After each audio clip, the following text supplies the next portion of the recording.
물 한 잔만 주시겠어요? 이야기가 좀 길어질 것 같거든요. 네, 안녕하세요. 오늘 여러분께 아주 특별한 이야기를 들려드릴 이야기꾼입니다. 상간녀의 임신을 대놓고 자랑하는 시댁. 시어머니는 저를 빈털터리로 내쫓으며 소리쳤습니다. 그 애가 우리 집안의 대를 이을 아들을 가졌으니 넌 당장 꺼져. 저는 그 길로 망설임 없이 이혼 도장을 찍었고 뱃속의 아이를 지우는 아픔까지 겪어야만 했습니다. 그리고 8개월 후 상간녀가 낳은 아이의 정체에 그들은 모두 경악하고 마는데 오늘 들려드릴 이 이야기 결말이 정말 속 시원하실 겁니다. 채널 고정해주세요. 세상 모든 일에는 배울 점이 있고 사람 사이의 관계를 겪어봐야 비로소 어른이 된다고 하죠. 안녕하세요. 이야기꾼 채널에 오신 것을 환영합니다. 제 이름은 오준희. 전 남편 서민준과 결혼한 지 5년이 되었습니다.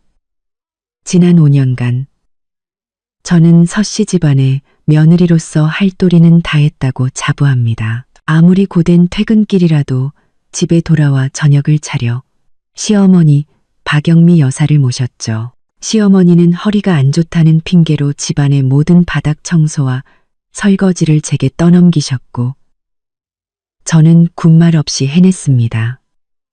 심지어 시누이 서민경이 시시때때로 집에 찾아와 제 화장품이나 새 옷을 슬쩍 가져가도 저는 그저 참고 넘겼습니다. 저는 그렇게 참고 살면 언젠가 이 가정이 화목해질 거라고 믿었습니다. 하지만 그건 제 착각이었습니다. 아주 큰 착각이었죠. 그날은 시아버지의 칠순 잔칫날이었습니다. 저희는 시내의 괜찮은 한정식 집에 방을 하나 예약했죠. 저는 일부러 일찍 퇴근해서 아버님이 좋아하시는 해산물을 잔뜩 사와 오후 내내 정성껏 음식을 준비했습니다. 그런데 식당에 도착하자마자 분위기가 심상치 않다는 걸 느꼈습니다.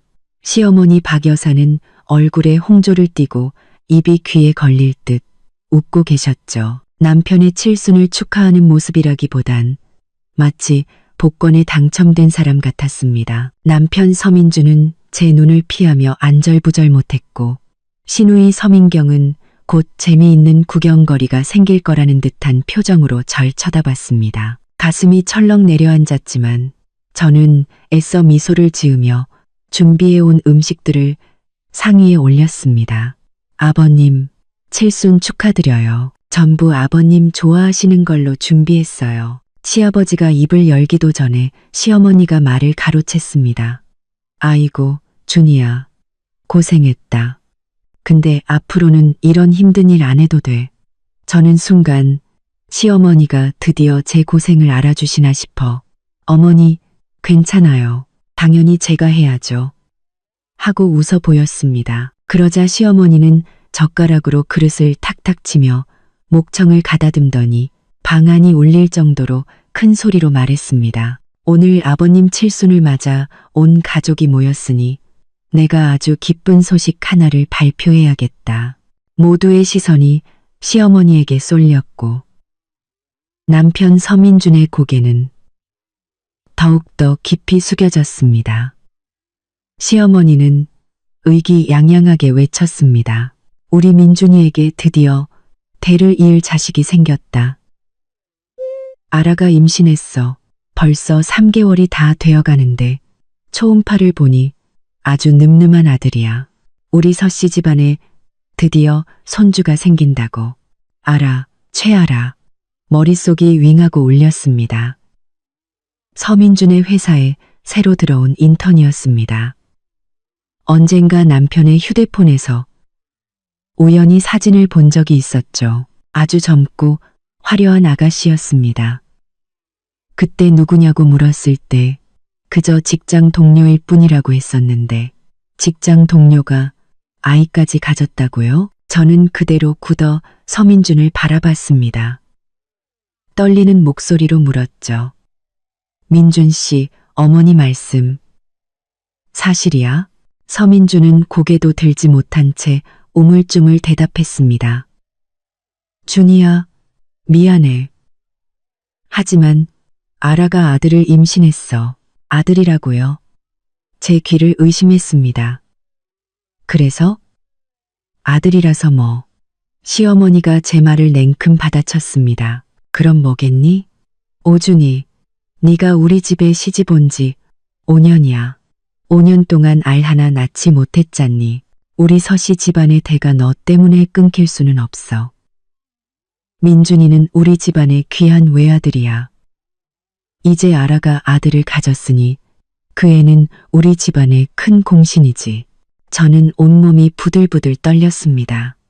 어머니, 제가 왜 아이를 못 낳아요? 작년에 제가 임신했을 때 이제 막 승진했으니 일에 집중하라고. 아이는 나중에 가지라고 하시면서 억지로 병원 끌고 가신 분이 누구신데요? 그때 제 뱃속에 있던 아이는 서씨 집안 핏줄 아니었나요? 시어머니는 얼굴을 굳히며 소리쳤습니다. 다 지난 일을 뭐하러 또 꺼내? 그때 내 뱃속에 있던 게 아들인지 딸인지 누가 알아? 그리고 그건 네 몸이 약해서 유산된 거잖아. 누굴 탓해? 지금 중요한 건 아라가 아들을 가졌다는 사실이야. 쓸모없이 자리만 차지하고 있지 말고 어서 비켜줘야지.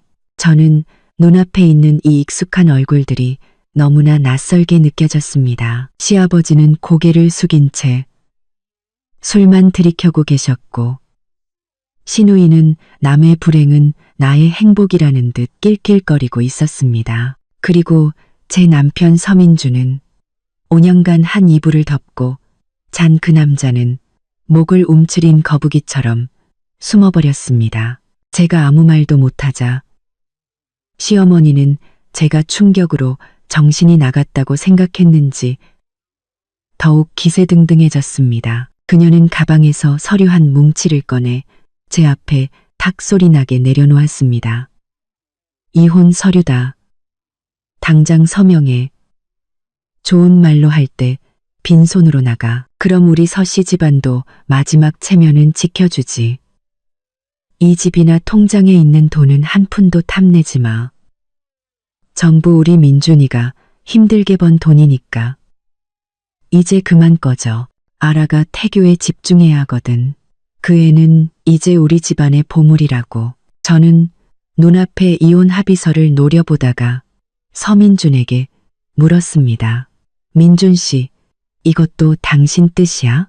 서민준은 제 눈을 피하며 작은 목소리로 말했습니다. 준이야, 그냥 어머니 말씀대로 해줘. 우리 집이 너한테 정말 미안하다. 그냥 우리를 위해 한 번만 희생해줘. 희생해달라고요? 저는 그 말을 곱씹었습니다. 심장이 칼로 도려내는 듯 아팠습니다. 5년의 헌신, 5년의 청춘이 고작 희생해달라는 가벼운 말. 한마디로 돌아왔습니다. 엄청난 분노와 굴욕감이 지나가자 저는 오히려 기적처럼 차분해졌습니다. 시어머니의 추악한 얼굴과 서민준의 비겁한 모습을 보니 이 집은 끝났다는 확신이 들었습니다. 울고불고 매달려봤자 그들에게 더 큰 경멸만 살 뿐이었습니다. 저는 심호흡을 하고 주머니 속으로 손을 넣어 휴대폰을 더듬었습니다. 그리고 기억을 더듬어 녹음 버튼을 눌렀죠. 고개를 든 저는 시어머니를 보며 최대한 침착한 목소리로 물었습니다. 어머니, 지금 바로 서명하고 아무것도 없이 이 집에서 나가서 최아라와 그 아들에게 자리를 내주라는 말씀이시죠? 시어머니는 제가 굴복했다고 생각했는지 의기양양하게 대답했습니다. 그래, 이제야 주제 파악이 좀 되나 보네. 얼른 서명하고 꺼져. 저는 계속해서 물었습니다. 그럼 우리가 결혼 생활 동안 모은 5천만 원이랑 지금 사는 이 아파트, 저는 하나도 가질 수 없는 건가요? 시어머니는 참을성 없다는 듯이 소리쳤습니다. 당연한 소리라고 있어. 그 돈이랑 집 전부 우리 민준이가 번 돈으로 산 거야. 너랑 무슨 상관인데? 빨리 서명이나 해. 저는 다시 서민준을 보며 물었습니다. 민준 씨, 이게 정말 당신의 마지막 결정이에요? 후회 안 해요? 서민주는 제 시선을 피하며 말했습니다. 준이야, 묻지 말고 그냥 서명해. 알았어요. 저는 합의서를 집어들어 빠르게 훑어봤습니다. 재산 분할 없이 모든 것을 포기한다는 조항이 선명하게 적혀 있었습니다. 이 합의서 꼼꼼히 읽어봐야겠네요. 내일 답을 드릴게요. 시어머니가 무언가 말하려 했지만 저는 기회를 주지 않았습니다. 가방을 챙겨 들고 숨막히는 그 방을 뒤도 돌아보지 않고 나왔습니다. 문이 닫히는 순간 등 뒤로 시어머니의 날카로운 목소리가 들려왔습니다. 지가 뭐라고 튕기기는. 내일 당장 서명하게 만들어. 저는 돌아보지 않았습니다. 주머니 속에서 여전히 녹음되고 있는 휴대폰을 꽉 쥔 채 한 걸음 한 걸음 앞으로 나아갔습니다. 서민준, 박영미. 당신들이 먼저 내게 등을 돌렸으니 나를 원망하지 마세요. 이혼 해드리죠. 하지만 쓰레기처럼 버려지지는 않을 겁니다. 내 것은 하나도 빠짐없이 되찾고 당신들이 내게 준 지옥은 100배로 갚아줄 테니 두고 보세요. 그날 밤 저는 그 집이라는 곳으로 돌아가지 않았습니다. 비웃음과 배신으로 가득 찬 그곳에 단 1초도 더 머무르고 싶지 않았습니다. 회사 근처의 깨끗한 비즈니스 호텔에 방을 잡았습니다. 문을 닫자 세상이 고요해졌습니다. 문에 기댄 채 주저앉아 온몸에 힘이 빠져나가는 것 같았습니다. 그제야 뒤늦게 눈물이 터져나왔습니다. 슬퍼서가 아니었습니다. 극한의 분노와 굴욕감 때문이었죠. 오래 울지는 않았습니다. 몇 분 후 저는 화장실로 들어가 차가운 물로 세수를 했습니다. 거울 속에는 눈이 퉁퉁 붓고 창백한 여자가 서 있었습니다. 하지만 그 눈빛에는 차가운 불꽃이 타오르고 있었죠. 오준이, 무너지지 마. 저런 쓰레기들 때문에 우는 건 사치야. 저는 휴대폰에 이어폰을 꽂고 그 방 안에서 녹음했던 파일을 틀었습니다. 시어머니의 날카로운 목소리, 서민준의 비겁한 동조, 신우이의 비웃음, 그리고 제 부드럽지만 유도 신문에 가까웠던 질문들이 귓가에 생생하게 울렸습니다. 들으면 들을수록 제 입가에는 차가운 미소가 걸렸습니다.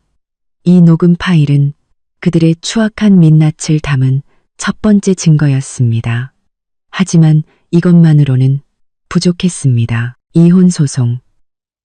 특히 저 망할 놈들에게서 단순히 벗어나는 게 아니라 내 몫을 제대로 챙기려면 더 확실한 증거가 필요했습니다. 서민준의 외도 증거, 그들의 재산 은닉 증거, 반드시 손에 넣어야 했습니다. 지금은 절대 강한 모습을 보여서는 안 된다는 것을 알았습니다. 그들은 제가 울고불고 매달리며 무너질 거라고 생각하겠죠. 저는 절대 그들의 예상대로 움직이지 않을 겁니다. 제가 순순히 운명을 받아들인 것처럼 마음대로 주무를 수 있는 약한 사람인 것처럼 보여야 했습니다. 그래야 그들이 경계를 풀고 더 많은 허점을 드러낼 테니까요. 다음 날 아침 저는 아무 일 없었다는 듯이 제 시간에 출근했습니다. 심지어 사무실 화장실 거울 앞에서 억지스럽지만 체념한 듯한 미소를 짓는 연습까지 했습니다. 오후에 저는 서민준에게 메시지를 보냈습니다. 제 자신도 놀랄 만큼 침착한 어조였죠. 민준 씨, 이혼 합의서 읽어봤어요. 몇 가지 세부 사항에 대해 직접 이야기하고 싶어요. 저녁에 집에서 얘기하죠. 얘기 끝나면 바로 서명할게요.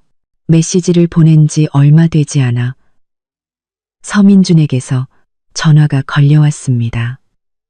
그의 목소리는 놀란 기색과 죄책감이 뒤섞여 있었습니다. 준이야, 괜찮아. 어젯밤에 어디 갔었어? 어머니는 원래 성격이 저러시니 너무 마음에 담아두지 마. 속으로는 비웃었지만 저는 지치고 쉰 목소리로 말했습니다. 괜찮고 말고 할게 뭐 있어. 이왕 이렇게 된 거 빨리 해결하고 싶을 뿐이야. 저녁에 만나서 얘기해. 그날 저녁 저는 익숙하면서도 낯선 그 집으로 돌아갔습니다. 문을 열자마자 기이한 분위기가 느껴졌습니다. 시어머니 박 여사는 소파에 앉아 과자를 먹으며 TV를 보고 있었습니다. 저를 보자마자 곁눈질로 힐끗 쳐다볼 뿐 아무 말도 하지 않았습니다. 이제야 정신 차렸군 하는 표정이었습니다. 서민주는 그 옆에서 안절부절 못하고 있었죠. 저는 시어머니를 무시하고 곧장 서민준 앞으로 걸어가 이혼 합의서를 탁자 위에 올려놓았습니다. 그리고 단도직입적으로 말했죠. 민준 씨, 이혼에 동의해요. 그 말을 들은 시어머니는 즉시 환하게 웃으며 과자를 내려놓고 말했습니다. 그래야지. 진작 그랬으면 얼마나 좋아. 빨리 서명해. 저는 그녀를 쳐다보지도 않고 서민준에게 말을 이었습니다. 하지만 빈손으로는 못 나가요. 이 아파트는 결혼 후에 산 거지만 집 살 때 저희 집에서 보증금으로 2천만 원을 보탰어요. 이체 기록도 다 있고요. 그리고 우리가 모은 5천만 원은 둘이 같이 모은 돈이니 절반은 제 몫이에요. 게다가 당신의 외도로 이 결혼이 파탄났으니 당신은 유책 배우자로서 제게 위자료를 지급해야 해요. 제 목소리는 마치 남의 일을 얘기하듯 차분했습니다. 하지만 그 말을 들은 시어머니는 길길이 날뛰기 시작했습니다. 소파에서 벌떡 일어나 제 코앞까지 다가와 소리쳤죠. 오준이, 너 양심도 없니? 돈을 달라고?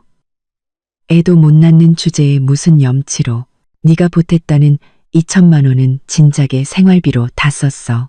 저축은 우리 민준이가 번 돈이지 너랑 무슨 상관이야. 위자료? 우리 서씨 집안에 끼친 손해를 배상하라고 하지 않는 것만도 다행인 줄 알아. 아우, 저는 그녀가 욕을 하도록 내버려둔 채 몰래 휴대폰 녹음 기능을 켜서 위솥 주머니에 넣었습니다. 그리고 서민준을 보며 물었죠. 민준 씨도 그렇게 생각해요. 지난 5년간 내가 이 집을 위해 희생하고 당신 어머니 모시고 당신 동생까지 챙긴 건 전부 무가치한 일이었어요.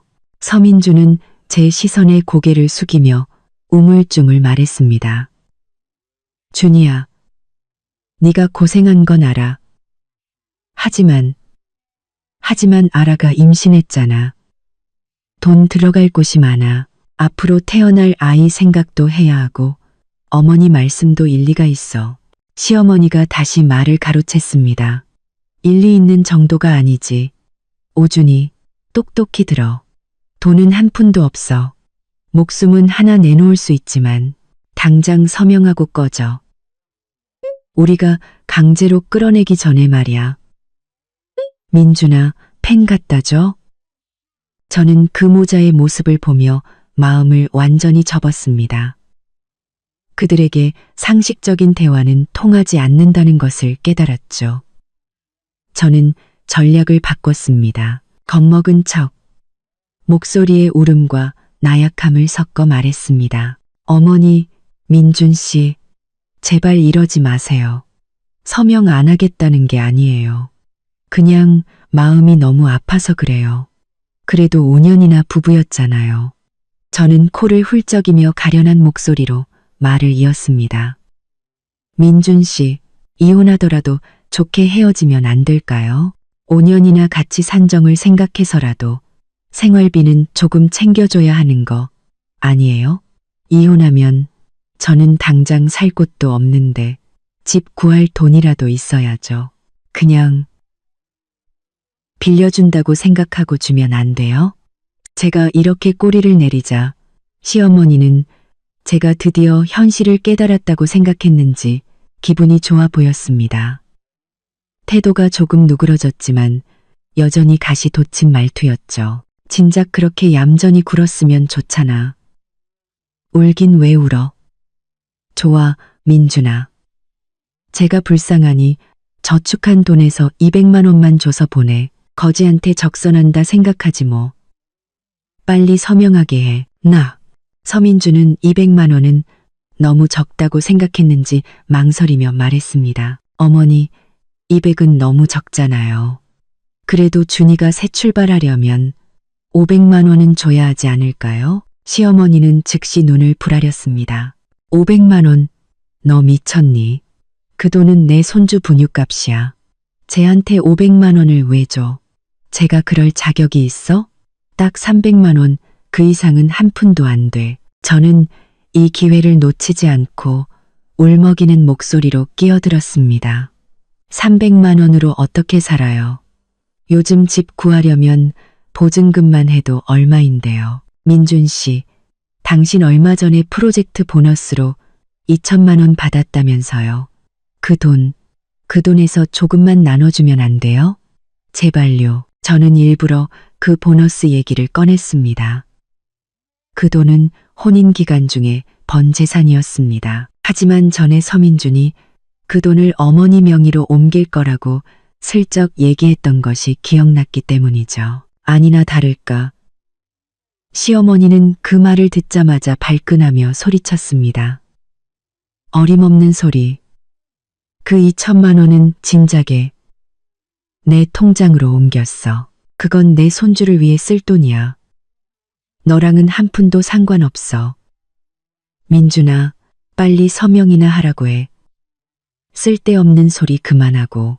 서민준도 서둘러 말했습니다. 준이야, 그 돈은 어머니가 이미 가져가셨어. 넌 신경 쓰지 마. 대신 내가 개인적으로 50만 원 더 줄게. 총 350만 원으로 하자. 얼른 서명하고 좋게 끝내자. 저는 고개를 숙여 눈 속에 차가운 빛을 감췄습니다. 됐어. 녹음 파일에는 그들이 혼인 재산 2천만 원을 빼돌린 사실, 서민준이 외도하여 상간녀를 임신시킨 사실, 그리고 시어머니가 나를 인격적으로 모독하며 재산 분할 없이 이혼을 강요한 사실이 모두 선명하게 기록되었습니다. 저는 눈물 젖은 얼굴을 들고 체념한 듯한 표정으로 말했습니다. 알았어요. 서명할게요. 하면 되잖아요. 저는 펜을 들어 마치 온 힘을 다한 것처럼 떨리는 손으로 이혼 합의서에 제 이름을 적었습니다. 시어머니는 합의서를 낚아채 서명을 확인하고는 마치 큰 쓰레기를 버린 것처럼 활짝 웃었습니다. 그래, 진작 이랬어야지. 자, 오준이. 이제부터 넌 우리 서씨 집안 사람이 아니야. 내 짐 챙겨서 당장 꺼져. 저는 아무 말 없이 침실로 들어가 몇 안 되는 제 짐을 챙기기 시작했습니다. 제 옷, 제 책, 제 화장품. 모든 물건이 지난 5년간의 제 어리석음을 비웃는 것 같았습니다. 서민주는 방문 앞에 서서 제가 짐 싸는 것을 보며 미안한 기색을 보였습니다. 그가 무언가 말하려 입을 열었지만 저는 기회를 주지 않았습니다. 돈, 지금 바로 보내줘요. 350만 원, 한 푼도 빠짐없이. 서민주는 제 차가운 말투에 놀란 듯 잠시 멈칫하더니 마지못해 휴대폰을 꺼내 돈을 이체했습니다. 곧 제 휴대폰으로 입금, 알림 문자가 도착했습니다. 저는 여행 가방에 지퍼를 잠그고 일어나 서민준과 그의 어머니는 쳐다보지도 않은 채 밖으로 향했습니다. 현관문을 나서는 제 등 뒤로 시어머니의 목소리가 들려왔습니다. 기억해둬. 앞으로 다시는 우리 민준이 앞에 나타나지 마. 우리 집은 널 환영하지 않아. 저는 걸음을 멈췄지만 돌아보지는 않았습니다. 그저 나지막이 말했죠. 걱정 마세요. 이 집 다시는 돌아올 일 없을 테니까. 그 건물을 나서자 차가운 밤바람이 얼굴을 스쳤습니다. 저는 심호흡을 했습니다. 밤새 저를 짓누르던 무거운 돌덩이가 조금은 가벼워진 기분이었습니다. 저는 휴대폰을 꺼내 녹음을 중지하고 저장해 두었던 변호사의 번호를 찾아 전화를 걸었습니다. 여보세요. 장 변호사님이시죠? 안녕하세요. 저는 오씨라고 합니다. 이혼 소송 관련해서 상담 좀 받고 싶은데요. 네. 제가 증거를 좀 가지고 있습니다. 녹음 파일 포함해서요. 장 변호사님과의 통화는 거의 1시간 동안 이어졌습니다. 저는 어젯밤과 오늘 녹음한 내용의 개요를 설명했고 시어머니에게로 빼돌려진 2천만 원의 프로젝트 보너스에 대해서도 이야기했습니다. 장 변호사님은 매우 전문적이었습니다. 그는 녹음 파일이 증거로 채택되려면 구체적인 내용을 검토해야 하지만 상대방이 외도와 재산 은닉을 인정한 것이 핵심이라고 말했습니다. 그는 은행 거래 내역, 부동산 정보, 그리고 서민준과 상간녀, 최아라가 함께 있는 증거 등 더 많은 증거를 조속히 수집하라고 조언했습니다. 전화를 끊자 마음이 한결 가벼워졌습니다. 적어도 다음 단계는 어떻게 나아가야 할지 알게 되었으니까요. 저는 무너질 수 없었습니다. 제 자신을 위해 싸워야만 했습니다. 저는 호텔에 머물렀습니다.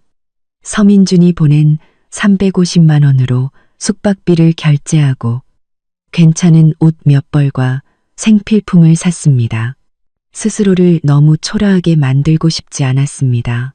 낮에는 평소처럼 출근하며 겉으로는 평온을 유지하려 애썼습니다. 하지만 제 마음속 상처가 계속해서 피를 흘리고 있다는 것은 저 자신만이 알고 있었습니다. 며칠간 감정 기복이 심했던 탓인지 아니면 제대로 쉬지 못해서인지 몸이 몹시 피곤하고 자꾸 헛구역질이 났습니다. 처음에는 스트레스 때문이려니 하고 대수롭지 않게 여겼습니다. 하지만 메스꺼움은 점점 잦아졌고 생리도 열흘이나 늦어졌습니다. 끔찍한 생각이 머릿속을 스쳤습니다. 설마 아니겠지? 더 깊이 생각하고 싶지 않았습니다. 마음이 실타래처럼 엉켜버렸죠. 다음 날 저는 반차를 내고 집과 회사에서 모두 먼 다른 병원으로 향했습니다. 접수를 하고 줄을 서고 검사 결과를 기다리는 동안 손바닥에서는 식은땀이 흘렀습니다. 아니기를 바라면서도 한편으로는 그 결과가 맞을까봐 두려웠습니다. 드디어 제 차례가 되었습니다. 의사는 검사지를 보며 담담한 목소리로 말했습니다. 오준희 씨, 축하합니다. 임신하셨네요. 호르몬 수치를 보니 약 5주 정도 된 것 같습니다. 어우, 의사의 말은 제 머릿속에서 폭탄처럼 터졌습니다. 저는 완전히 멍해져서 의자에 멍하니 앉아 한동안 아무 말도 할 수 없었습니다. 임신이라니 집에서 쫓겨나고 이혼 합의서에 서명한 이 시점에 제 전남편과 상간녀의 아이가 벌써 3개월이 되어가는 이 시점에 말입니다.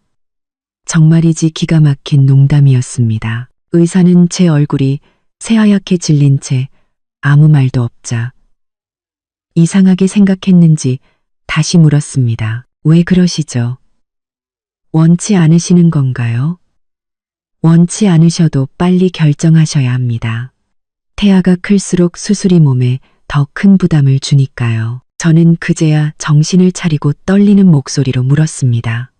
선생님, 아이는 괜찮나요? 의사는 검사지를 다시 한번 내려다보며 말했습니다.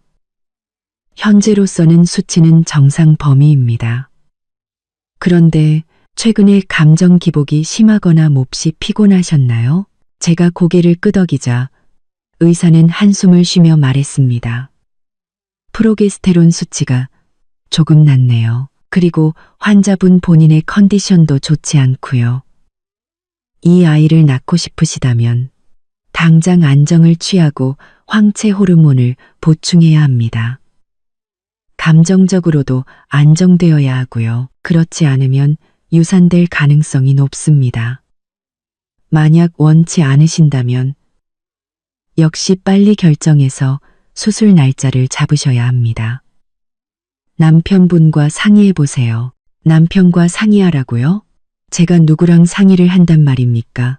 상간녀 때문에 저를 집에서 내쫓은 그 남자에게 나도 당신 아이를 가졌다고 말해야 할까요? 그는 어떤 반응을 보일까요? 아마 저를 귀찮은 짐, 아이를 빌미로 자신에게 매달리는 성가신 존재로 여기겠죠. 그의 어머니, 그 박영미 여사는 아이로 아들을 붙잡으려는 속셈이라며 저를 비웃을 겁니다. 어쩌면 아이가 서씨 집안 핏줄이 아니라고 모함할지도 모릅니다. 저는 넋이 나간 채 진료실을 나왔습니다. 손에는 임신 확인서가 꽉 쥐어져 있었죠. 병원의 소독약 냄새에 속이 울렁거렸습니다. 화장실로 달려가 변기를 붙잡고 한참을 헛구역질했지만 아무것도 나오지 않았습니다. 그저 눈물만이 걷잡을 수 없이 흘러내렸습니다. 어떻게 해야 할까요? 이 아이를 낳아야 할까요? 이제 막 이혼한 혼자의 몸으로 안정적이지도 않은 직장을 다니며 어떻게 아이를 키울 수 있을까요? 레기떠 탐부로 다니며 아이가 태어나자마자 아빠 없는 아이로 불완전한 가정에서 자라게 해야 할까요? 게다가 아이를 낳는다면 저는 서씨 집안과 영원히 연을 끊을 수 없을 겁니다. 그들은 분명 저를 괴롭히고 아이를 빼앗으려 들거나 저와 아이에게 온갖 모욕적인 말을 퍼부을 겁니다. 하지만 아이를 지운다고요? 이 아이 역시 작은 생명입니다.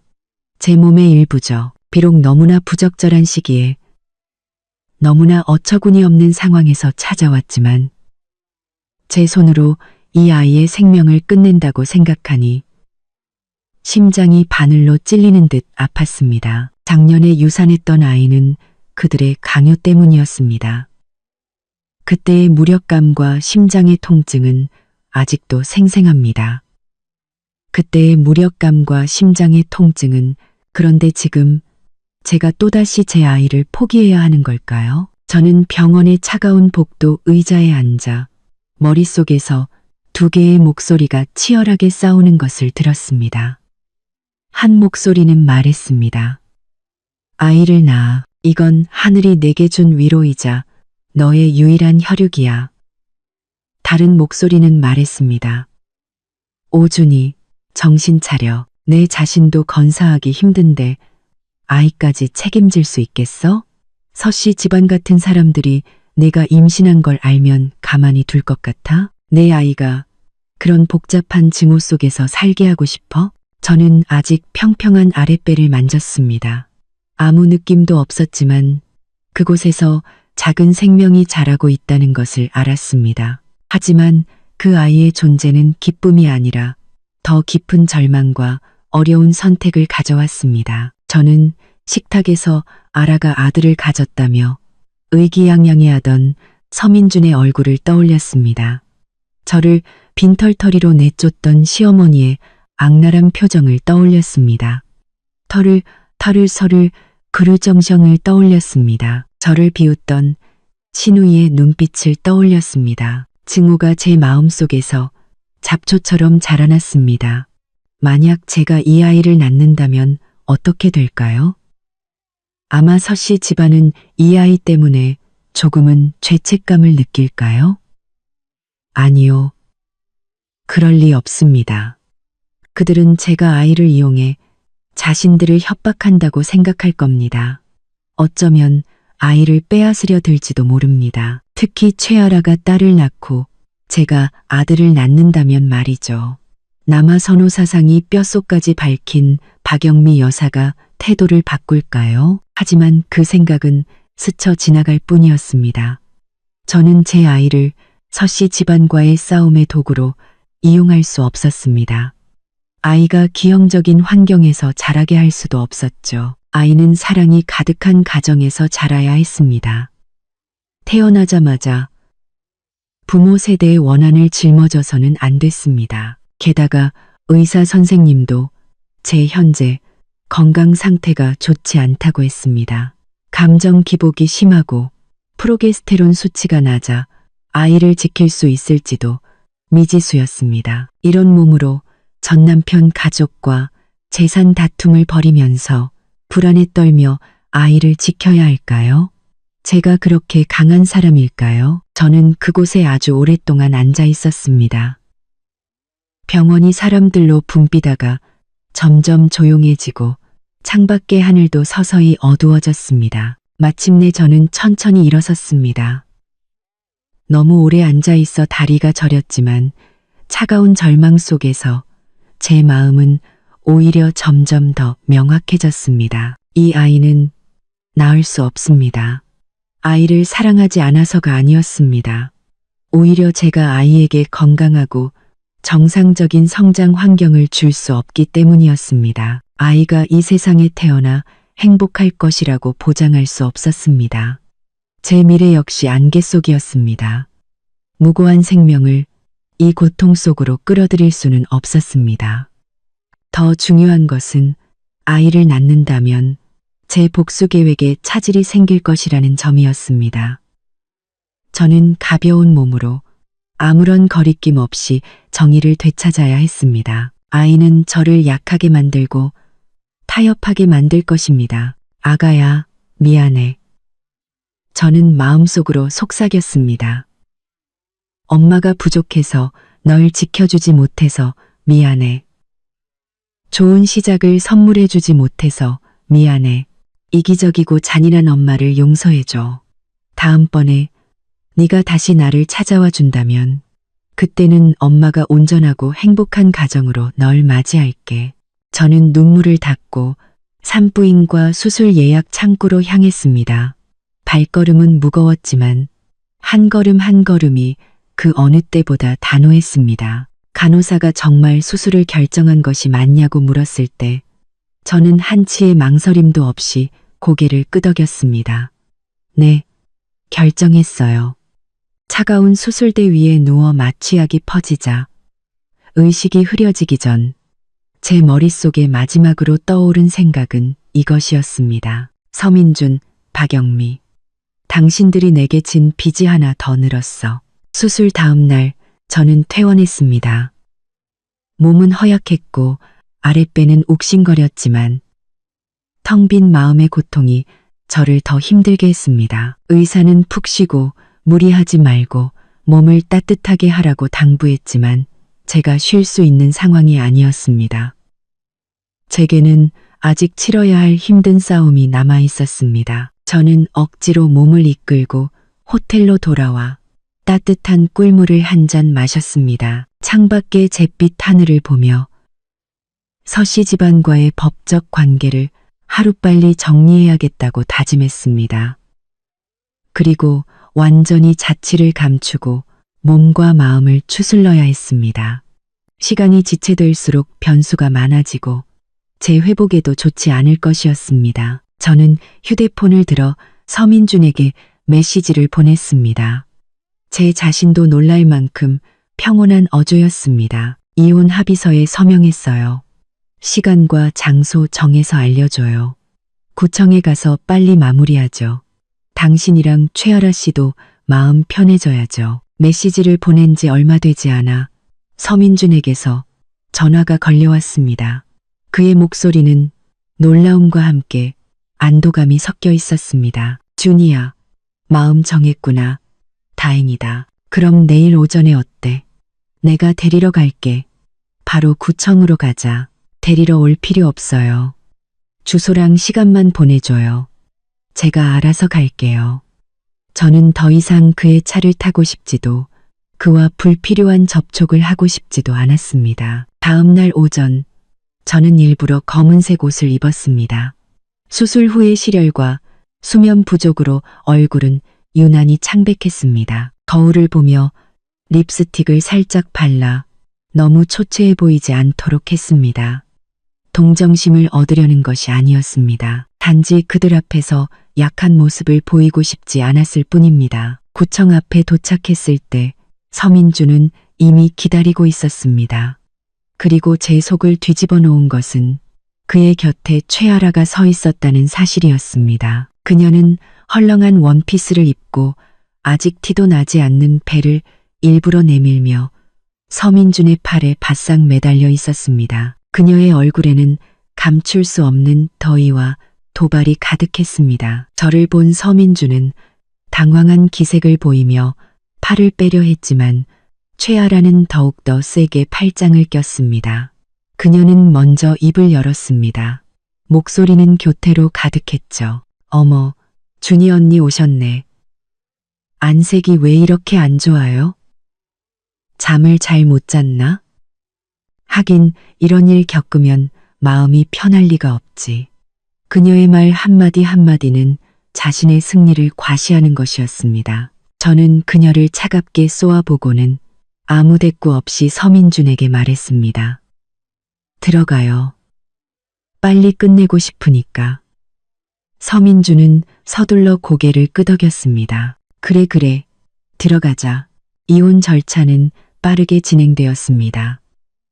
담당 직원이 형식적인 질문 몇 가지를 던졌고 서민준은 성격 차이라고 얼버무렸습니다. 직원이 합의서에 적힌 재산분할 포기 조항을 보고는 의아하다는 듯 저를 쳐다보며 제 의사를 다시 확인했습니다.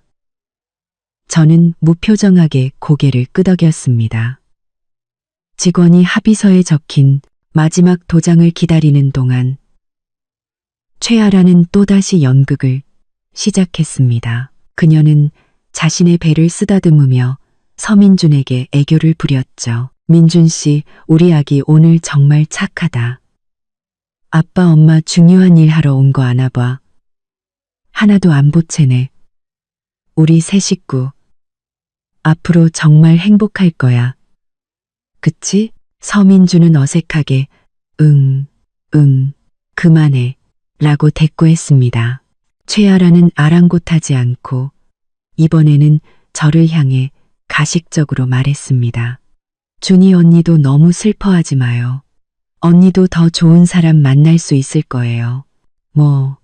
아이 못 낳는 여자는 눈을 좀 낮춰야겠지만 이혼남이나 조건 안 좋은 남자라도 만나서 대충 사는 게 혼자인 것보단 낫잖아요. 그녀의 말은 독침처럼 제 귓속을 파고들었습니다. 아이를 못 낳는다고? 저는 무의식적으로 아직도 인인조통하는 아랫배를 감쌌습니다. 날카로운 통증과 거대한 모멸감에 저는 거의 서 있기조차 힘들었습니다. 저는 획 고개를 돌려 최아라를 쏘아봤습니다. 제 눈빛이 너무 차갑고 날카로웠는지 그녀는 겁을 먹고 서민준의 등 뒤로 숨었습니다. 저는 크지 않지만 얼음장 같은 목소리로 서민준에게 한 글자 한 글자 똑똑히 말했습니다. 서민준 씨, 당신 여자 관리나 잘해요. 우리 아직 이혼 도장 안 찍었어요. 근데 저 여자가 여기서 저렇게 의기양양하게 구는 건 무슨 경우죠? 제가 담당자한테 가서 따져볼까요? 혼인 중에 외도하고 상간녀까지 데리고 와서 이혼을 강요하는 게 어떤 상황인지 말이에요. 서민준의 얼굴은 시뻘겋게 달아올랐습니다. 그는 최아라를 옆으로 끌고 가 낮은 목소리로 윽박질렀죠. 너 말 좀 그만해. 누가 너보고 말하래? 최아라는 불만스럽게 입을 삐죽였지만 더 이상 입을 열지는 않았습니다. 그때 직원이 붉은 표지의 이혼 확인서를 내밀었습니다. 서민준은 거의 낚아채듯 자신의 것을 가져갔습니다. 저는 천천히 제 몫을 받아들었습니다. 표지에 이혼이라는 두 글자가 불에 달군 인두처럼 제 손바닥을 지지는 것 같았습니다. 5년의 결혼 생활은 이 얇은 종이 한 장과 온몸의 상처로 끝이 났습니다. 저는 이혼 확인서를 가방에 소중히 넣고 일어나 그 남녀는 쳐다보지도 않은 채 문을 향해 걸어갔습니다. 준이야. 서민준이 등 뒤에서 저를 불렀습니다. 저는 걸음을 멈췄지만 돌아보지는 않았습니다. 그가 제 앞으로 다가와 봉투 하나를 내밀었습니다. 그의 얼굴에는 마치 자선을 베푸는 듯한 표정이 걸려 있었죠. 준이야, 이거 가져가. 그래도 부부였는데 350만 원으로는 집 구하기도 힘들잖아. 여기 500만 원 더 있어. 내가 몰래 모아둔 비상금이야. 어머니는 몰라. 이거 가지고 새 출발 잘해. 저는 그 봉투를 보다가 서민준의 얼굴을 쳐다봤습니다. 그는 제가 감격해서 눈물이라도 흘릴 거라고 생각했겠죠. 이까짓 돈으로 자신의 마음의 짐을 덜고 싶었던 겁니다. 저는 갑자기 웃음이 터져 나왔습니다. 차갑고 비웃음이 가득한 웃음이었습니다. 서민준 씨, 그 가식적인 동정은 집어치워요. 그 돈은 당신 귀한 아들 분유값에나 보태세요. 아니면 나중에 당신 병원비로 쓰든지. 저는 일부러 아들이라는 단어에 힘을 주며 최아라의 배를 힐끗 쳐다봤습니다. 최아라는 제 시선에 불편한 기색을 보였고 서민주는 봉투를 든 채 공중에서 손이 굳어버렸습니다. 저는 말을 이었습니다. 이제부터 우리는 각자 갈 길 가는 거예요. 당신 내서씨 집안 문턱. 저는 다시는 밟을 일 없을 테니 당신들도 제발 제 눈앞에 나타나지 마세요. 그 말을 끝으로 저는 꼿꼿이 허리를 펴고 구청문을 나섰습니다. 햇살이 눈부셨습니다. 등 뒤에서 최아라의 앙칼진 목소리가 들려왔습니다. 민준 씨, 저 여자 태도 좀 봐. 호의를 베풀어도 저 모양이네. 우리 그냥 가자. 서민준이 무어라 대답했는지는 들리지 않았습니다.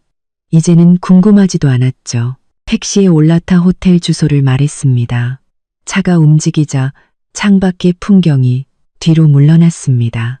저는 눈을 감고 깊게 숨을 들이마셨다가 천천히 내쉬었습니다. 서민준과의 관계도 아직 태어나지 않은 아이와의 인연도 모두 끝났습니다. 마음이 도련해진 듯 아팠지만 이상하게도 전례 없는 해방감이 느껴졌습니다. 모든 짐을 내려놓고 모든 족쇄를 끊어냈습니다. 이제부터 오준이는 오직 나 자신을 위해 살 겁니다. 저는 휴대폰을 꺼내 서민준과 그의 가족들의 모든 연락처를 삭제했습니다. 그리고 장 변호사님에게 전화를 걸었습니다. 변호사님, 안녕하세요. 오준희입니다. 이혼 절차는 마무리되었습니다. 이제 재산분할과 손해배상 청구 소송 본격적으로 준비 시작하죠. 구청을 나온 저는 호텔로 바로 돌아가지 않았습니다. 그곳은 임시 피난처일 뿐 오래 머물 곳이 아니었죠. 저는 택시기사에게 도시 반대편의 낡은 동네로 가달라고 했습니다. 그곳은 월세가 비교적 저렴하고 유동인구가 많아 이웃 간의 교류가 적었습니다. 그곳은 지금 제게는 딱 맞는 환경이었죠. 저는 중개인을 통해 금방 원룸 하나를 계약했습니다. 집은 낡고 가구도 단출했지만 깨끗하고 햇볕이 잘 들었습니다. 저는 서민준에게 받은 350만 원으로 보증금과 석 달치 월세를 내고 생활에 필요한 물품들을 샀습니다. 순식간에 줄어든 통장 잔고를 보며 가만히 앉아있을 수만은 없다는 것을 깨달았습니다. 저는 빨리 돈을 벌 방법을 찾아야 했습니다. 하지만 당장 취직을 서두르지는 않았습니다. 수술한 지 얼마 되지 않아 몸을 회복할 시간이 필요했고 힘든 일은 감당할 수 없었습니다. 또한 서민준 가족이 저를 쉽게 찾게 하고 싶지도 않았습니다. 저는 예전에 쓰던 먼 친척의 명의로 새 유심칩을 개통하고 기존의 SNS 계정들을 모두 탈퇴하며 그들이 저를 추적할 수 있는 모든 단서를 끊었습니다. 새로운 거처의 자리를 잡은 후 저는 이틀 내내 잠만 잤습니다. 아무 생각도 하지 않고 그저 잠만 잤습니다. 깨면 간단히 무언가를 먹고 다시 잠들었습니다. 마치 지난 5년간 못 잤던 잠과 겪었던 억울함을 잠으로 모두 보상받으려는 듯했습니다. 낯선 천장을 보며 눈을 떴을 때 마음 한구석이 텅 빈 것 같았지만 심장을 찢을 듯한 고통은 조금씩 무뎌졌습니다.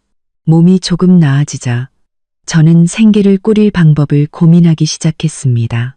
예전에 회사에서는 행정 업무를 맡았는데 월급도 많지 않았고 특별한 기술도 없었습니다. 하지만 제게는 한 가지 장점이 있었습니다. 손재주가 좋다는 것이었죠. 저는 손으로 무언가 만드는 것을 좋아하고 잘했습니다. 결혼 전에는 뜨개질이나 액세서리 만들기를 즐겨 했고 친구들에게 선물하면 다들 예쁘다고 칭찬해주곤 했습니다. 이걸로 시작해볼까?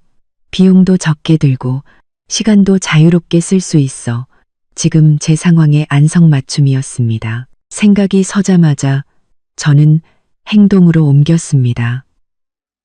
남은 돈으로 도매시장에 가서 기본적인 재료들을 사왔습니다. 다양한 색깔의 실, 크리스털 구슬, 작은 금속 장식들과 기본적인 도구 세트였죠. 처음에는 복잡한 것 대신 가장 간단한 매듭 팔찌나 구슬 팔찌부터 만들기 시작했습니다. 낮에는 인터넷 강의를 보며 기술을 익혔고 밤에는 손목이 시큰거리고 눈이 피로해질 때쯤 억지로 밖으로 나가 근처 야시장이나 대학가를 돌아다녔습니다. 다른 사람들은 무엇을 파는지 어떤 디자인이 인기 있는지 살폈죠. 며칠간 시장 조사를 하니 감이 좀 잡혔습니다.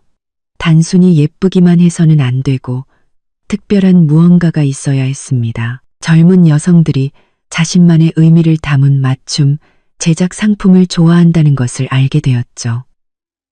이니셜이나 행운의 숫자, 특별한 의미가 있는 작은 상징 같은 것들이었습니다. 저는 다시 약간의 돈을 투자해 글자나 간단한 그림을 새길 수 있는 펜던트와 작은 구슬들을 사들였습니다. 그리고 뜨개질과 이 작은 펜던트들을 결합하여 섬세하면서도 독특한 팔찌와 목걸이를 몇 가지 디자인했습니다. 저는 하루에 최소 5개의 완성품을 만들겠다는 목표를 세웠습니다. 마음에 들지 않으면 풀어서 다시 만들었죠. 그 기간 동안 제 손가락은 바늘에 찔리고 실에 베이기 일쑤였습니다. 하지만 제 손에서 작은 액세서리들이 하나씩 탄생하는 것을 보며 오랜만에 느끼는 성취감이 마음의 상처를 조금씩 치유해 주었습니다. 작품은 만들었지만 어떻게 팔아야 할지가 문제였습니다. 가게를 얻는 것은 무리였고 야시장에서 좌판을 벌이는 것은 관리비를 내야 하는 것은 물론 아는 사람을 만날까봐 두려웠습니다. 가장 좋은 방법은 온라인 판매였습니다. 저는 젊은이들이 많이 사용하는 중고거래 앱과 소수의 수공예 작가들이 모인 커뮤니티에 준이 공방이라는 이름으로 계정을 만들었습니다. 제 실제 사진 대신 정성껏 꾸민 배경에서 찍은 작품 사진만 올렸습니다. 깨끗한 배경과 부드러운 조명으로 작품 본연의 질감을 강조했죠. 처음에는 예상대로 아무도 관심을 보이지 않았습니다. 하지만 저는 실망하지 않았습니다. 이런 일은 서두르면 안 된다는 것을 알았기 때문이죠. 저는 매일 꾸준히 새로운 작품 사진을 찍어 올리고 설명을 덧붙였습니다. 집에 틀어박혀 먹고 자는 시간을 제외하고는 모든 시간을 새로운 디자인을 연구하고 기술을 연마하는 데 쏟았습니다. 또한 비슷한 상품을 파는 다른 사람들의 페이지에 찾아가 진심 어린 칭찬 댓글을 남기며 얼굴을 알리려 노력했습니다. 그런 얼굴을 장잔 댓글을 가랑 독이 씁니다. 그러니 댓글을 얼굴을 알리려 노력했습니다. 변화는 일주일 정도 지난 후에 찾아왔습니다.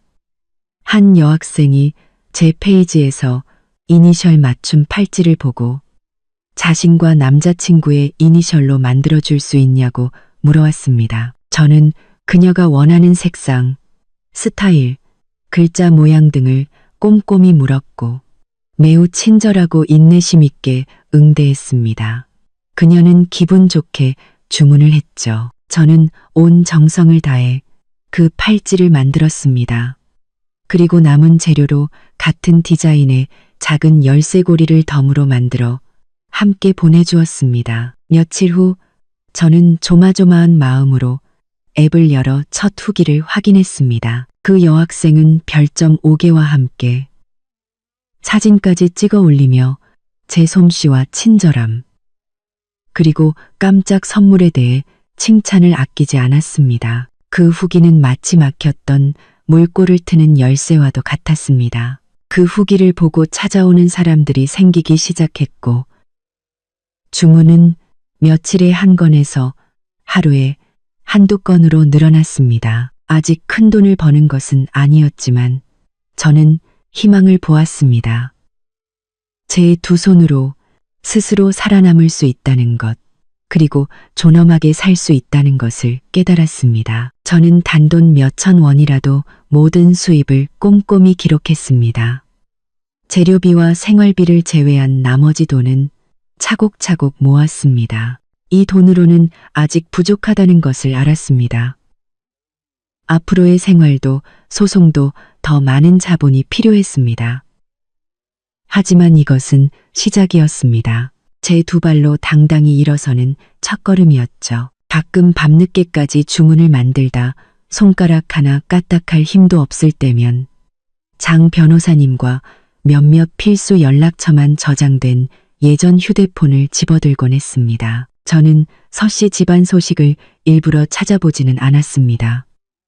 하지만 세상은 좁았죠. 예전에 같이 일했던 한 동료가 어디서 제가 이혼했다는 소식을 듣고는 위로의 메시지를 보내왔습니다. 그녀는 말로는 저를 위로했지만 글 속에는 서민준과 최아라가 우리가 살던 아파트로 이사 들어갔다는 소식과 박영미 여사가 곧 손주를 보게 되었다며 입이 귀에 걸려 동네방네 자랑하고 다닌다는 내용이 담겨 있었습니다. 그 글을 보았지만 제 마음은 예전처럼 아프지 않았습니다.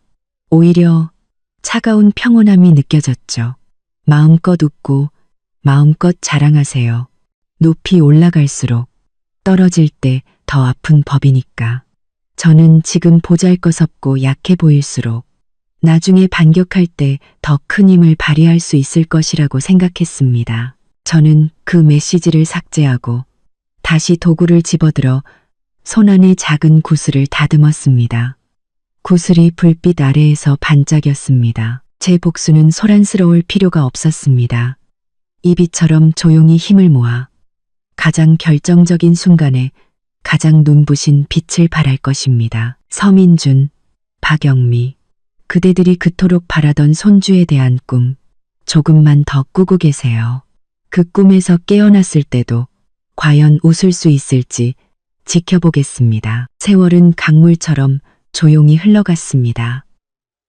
준이 공방은 조금씩 자리를 잡아가고 있었죠. 큰 부자가 되지는 못했지만 혼자 생활하고 약간의 저축까지 할 수 있게 되어 저는 만족했습니다. 저는 거의 모든 시간과 에너지를 일에 쏟아부었습니다. 낮에는 새로운 디자인을 구상하고 제품을 만들었으며 밤에는 주문을 처리하고 포장하여 발송했습니다. 바쁘게 움직이다 보니 몸은 피곤했지만 마음의 공허함은 조금씩 채워졌습니다. 저는 일부러 서씨 집안의 골치 아픈 일들을 생각하지 않으려 했습니다. 썩은 나무 토막을 물밑으로 꾹 눌러 다시 떠올라 저를 괴롭히지 못하게 하는 것처럼 말이죠. 저는 지금 제게 필요한 것은 시간과 인내, 그리고 힘을 비축하며 때를 기다리는 것임을 알았습니다. 하지만 어떤 소식들은 마치 발이 달린 바람처럼 스스로 제 귀에 들어오곤 했습니다. 어느 날 오후 제가 고객이 주문한 팔찌의 마무리를 하고 있을 때 전화가 울렸습니다. 모르는 번호였지만 제가 사는 지역 번호였습니다. 저는 잠시 망설이다 전화를 받았습니다. 여보세요? 준희 씨 맞아요? 전화기 너머에서 익숙하면서도 조심스러운 여성의 목소리가 들려왔습니다. 저는 가슴이 철렁 내려앉아 전화를 끊으려 했습니다. 하지만 상대방이 다급하게 말했죠. 준희 씨, 끊지 마요. 나 김 선배예요. 예전에 같은 사무실에서 바로 맞은편 자리에 앉았던 김 선배. 김 선배. 생각해보니 그런 분이 있었습니다. 인품도 괜찮았고 예전에 일하면서 저를 많이 챙겨주셨던 분이었죠. 저는 경계를 조금 풀었지만 여전히 쌀쌀맞은 목소리로 대답했습니다. 아, 김 선배님. 안녕하세요. 무슨 일이세요? 김 선배님은 전화기 너머에서 한숨을 쉬며 말했습니다. 준희 씨, 내가 며칠 전에 길에서 전 시어머니를 만났어. 그 박영미 여사 말이야. 나를 붙잡고 한참을 얘기하는데 듣는 내내 속이 부글부글 끓는 거야. 그래도 너한테는 알려줘야 할 것 같아서. 저는 휴대폰을 쥔 손에 힘을 주며 최대한 평온한 목소리로 물었습니다. 네, 무슨 말씀을 하시던가요? 김 선배님의 목소리에는 분노가 섞여 있었습니다. 무슨 말이겠어. 자랑질이지. 그 상간녀. 최아라라고 했나? 며칠 전에 무슨 비싼 정밀 초음파를 했는데 아주 확실한 아들이라고 나왔다나 봐. 아주 신이 나서 동네방네 떠들고 다니더라. 자기네 서씨 집안이 덕을 쌓아서 드디어 대를 이을 손주를 봤다면서. 그리고 또 김 선배님은 잠시 말을 멈췄습니다. 그리고 또 뭐라고 하시던데요? 저는 이미 짐작이 갔지만 재차 물었습니다. 그리고 알도 못 낳는 암탉 같던 너를 진작에 쫓아내길 잘했다는 거야. 안 그랬으면 자리만 차지하고 앉아서 자기네 집안대를 끊을 뻔했다면서. 말이 너무 심하잖아. 정말 한 대 치고 싶었는데 너한테 피해갈까봐 그냥 대충 대답해주고 와버렸어. 김 선배님은 마치 자기 일처럼 분개했습니다. 저는 그 말을 들었지만 얼굴에는 아무런 표정 변화가 없었습니다. 오히려 입가에 희미한 냉소가 걸렸죠. 역시 그렇군. 박영미 여사의 속내는 제가 가장 잘 알았습니다. 아들이라니 정말 경사났네요. 저는 그녀가 지금 얼마나 의기양양하고 기세등등할지 눈에 선했습니다. 준희 씨, 너 너무 마음에 담아두지 마. 김 선배님은 제가 아무 말이 없자 저를 위로하기 시작했습니다. 그런 사람들 때문에 속상해할 필요 없어. 너 지금은 잘 지내? 네, 저는 잘 지내요. 선배님, 알려주셔서 감사해요. 정말 괜찮아요. 그 사람들은 그 사람들 인생 사는 거고 저는 제 인생 사는 거죠. 이미 아무 상관없는 사이니까요. 아우, 김 선배님은 몇 마디 위로의 말을 더 건네고는 전화를 끊었습니다. 저는 휴대폰을 내려놓고 고객의 이니셜이 새겨진 작은 응구스를 다시 다듬기 시작했습니다. 사포가 금속에 스치며 내는 미세한 소리가 방 안에 울렸습니다. 제 손은 조금도 떨리지 않았습니다. 화가 나기보다는 차가운 조소와 기대감이 더 컸습니다. 아들이라니. 참 잘 됐네요. 박영미 여사, 지금 그렇게 행복해 하시니 나중에 올 일이 생겨도 너무 서러워 마세요. 아직 태어나지도 않은 아이에게 모든 희망을 걸다니, 그것도 최아라 같은 여자가 낳을 아이에게 말이죠. 너무 위험한 도박 아닌가요? 제가 그 아이를 저주하는 것은 아니었습니다. 아이는 죄가 없죠. 저는 단지 서민중과 최아라라는 사람을 너무나 잘 알 뿐이었습니다. 우유부단하고 주관 없는 서민중과 허영심 많고 경박한 최아라, 그런 두 사람이 극단적인 남아 선호 사상을 가진 박영미 여사의 압박 아래에서 과연 어떤 아이를 길러낼 수 있을까요? 아니, 그 이전에 그 아이가 정말 그들의 바람대로 건강하게 태어날 수 있을까요? 물론 이런 생각은 마음속으로만 했습니다. 지금 제가 해야 할 일은 부질없는 분노가 아니라 계속해서 힘을 키우는 것이었습니다. 저는 잘 다듬어진 은구슬을 붉은 실에 꿰었습니다.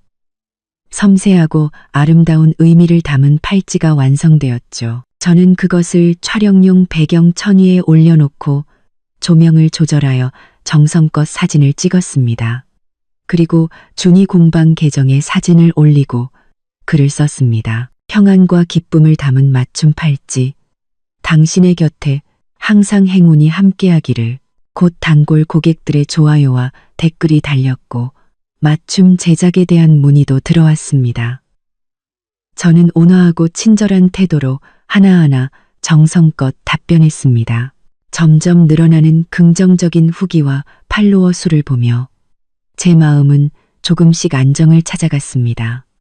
이것이야말로 온전히 제 것, 제 두 손과 머리로 당당하게 벌어들인 것이었습니다. 서씨 집안의 그 헛된 손주에 대한 꿈보다 훨씬 더 믿음직스러웠죠. 저녁에는 라면에 계란 하나를 풀어 저녁을 먹었습니다. 식사를 하며 휴대폰으로 신생아, 특히 남자아이에게 나타날 수 있는 유전 질환에 대한 정보를 검색했습니다. 제가 의사는 아니었지만 임신 중 검사에서 놓칠 수 있는 몇 가지 일반적인 사례들을 눈에 익혀두었습니다. 이런 행동이 조금 비열하게 느껴질 수도 있겠지만 복수란 때로는 약간의 운과 상대방의 실수가 필요한 법입니다. 박영미 여사네가 아들이라는 간판을 더 높이 내걸수록 나중에 그 간판에 문제가 생겼을 때 더 처참하게 무너질 테니까요. 물론 여기에만 모든 희망을 걸 수는 없었습니다.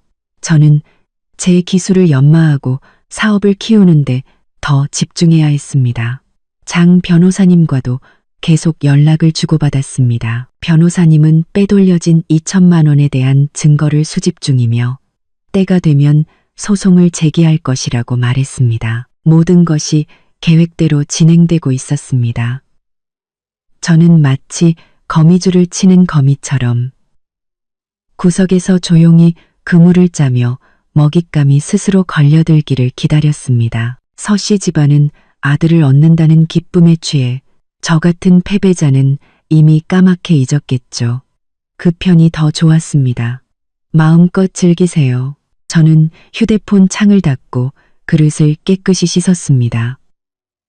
창밖은 화려한 불빛으로 물들어가고 있었습니다. 세상은 여전히 시끄러웠지만 제 작은 방 안은 고요했습니다. 제 고른 숨소리와 마음속에서 조용히 타오르는 복수의 불꽃 소리만이 들릴 뿐이었습니다. 김 선배님과의 통화 이후 저는 오히려 마음이 더 단단해졌습니다. 적의 동태를 파악한 것은 아무것도 모르는 것보다 훨씬 나았으니까요. 그들이 행복에 겨워할수록 저는 더 침착해야 했습니다. 저는 모든 에너지를 준이 공방에 쏟아부었습니다. 어쩌면 전화위복이었을까요? 제 작은 사업은 정말로 조금씩 성장하기 시작했습니다. 예전에 긍정적인 후기 덕분에 방문객이 늘었고 제 작품에 담긴 정성과 좋은 재료 덕분에 단골 고객도 생겼습니다. 주문은 점점 늘어나 거의 매일 일이 끊이지 않았습니다. 아직은 힘겹게 버는 돈이었지만 제 힘으로 번 돈이 통장에 조금씩 쌓이는 것을 보며 예전에 서씨 집안에서 종처럼 일할 때는 결코 느껴보지 못했던 뿌듯함을 느꼈습니다. 저는 더 이상 간단한 매듭 팔찌나 구슬 팔찌에 만족하지 않았습니다. 더 복잡한 디자인을 시도하고 다양한 매듭 기법을 연구하며 여러 재료를 조합했습니다. 진주의 온화함, 크리스털의 투명함, 천연석의 독특한 무늬 등을 제 작품에 녹여내려 노력했죠. 헌책방에 가서 전통 장신구나 민속 공예에 관한 책을 사서 영감을 얻기도 했습니다. 어느 날 제가 임대한 작은 원룸 거실에 차린 작업실에서 고객이 주문한 귀걸이를 만들고 있을 때 초인종이 울렸습니다. 저는 가슴이 철렁 내려앉아 경계하며 물었습니다. 누구세요? 문 밖에서 온화한 여성의 목소리가 들려왔습니다. 안녕하세요. 준이 공방 맞나요?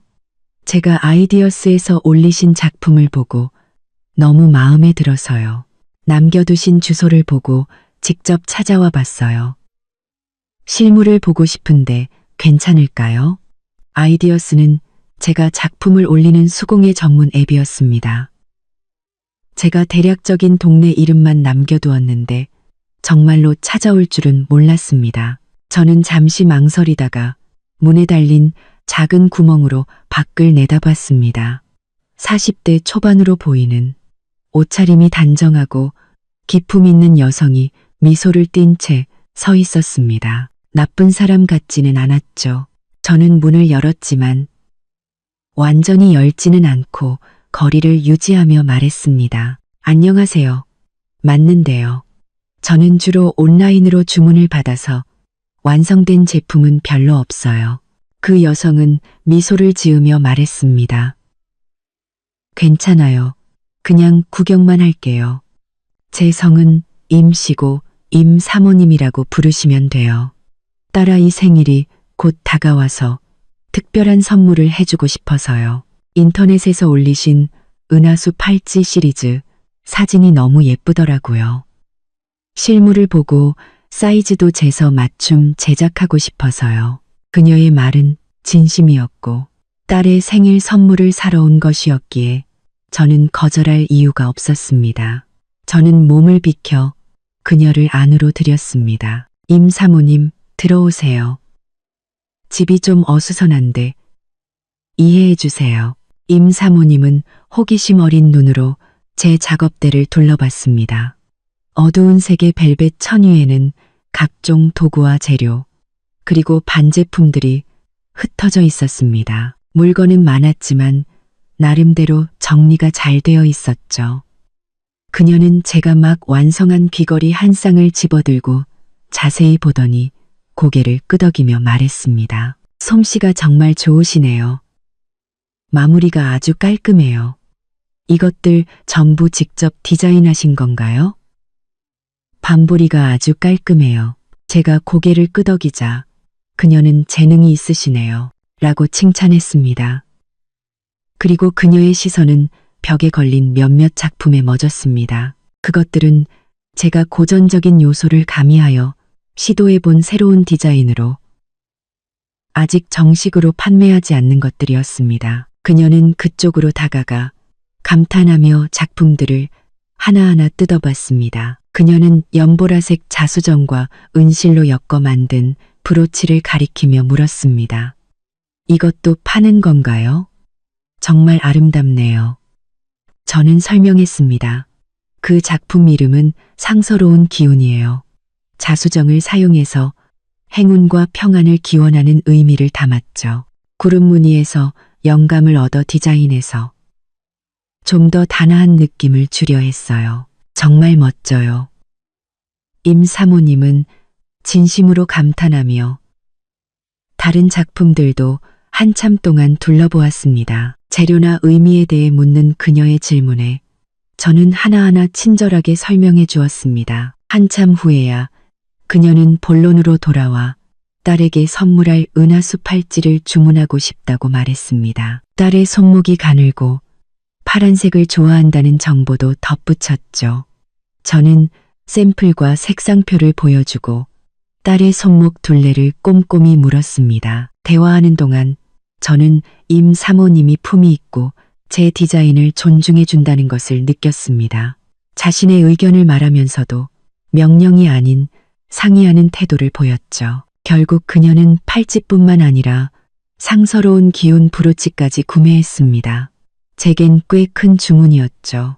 저는 정성껏 포장하고 영수증을 끊어드렸습니다. 임사 모님은 돈을 지불하고 떠나기 전에 제 눈을 보며 진지하게 말했습니다. 준희 씨, 작품이 정말 훌륭해요.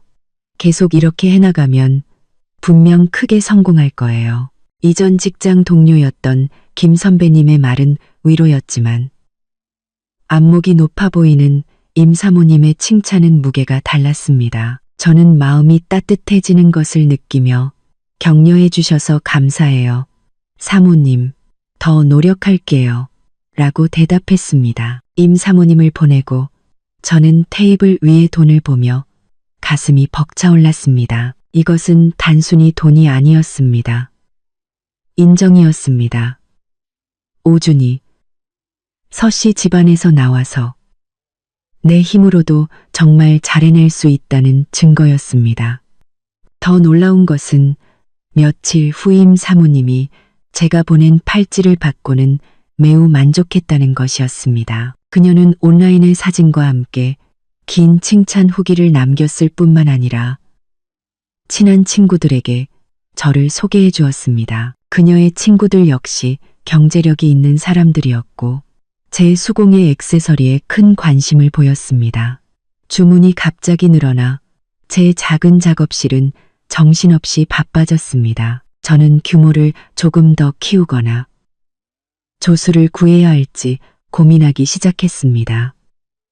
하지만 아직 자금과 장소가 부족했기에 신중하게 생각해야 했습니다. 그럼에도 불구하고 이 갑작스러운 행운은 제게 한 가지 확신을 주었습니다.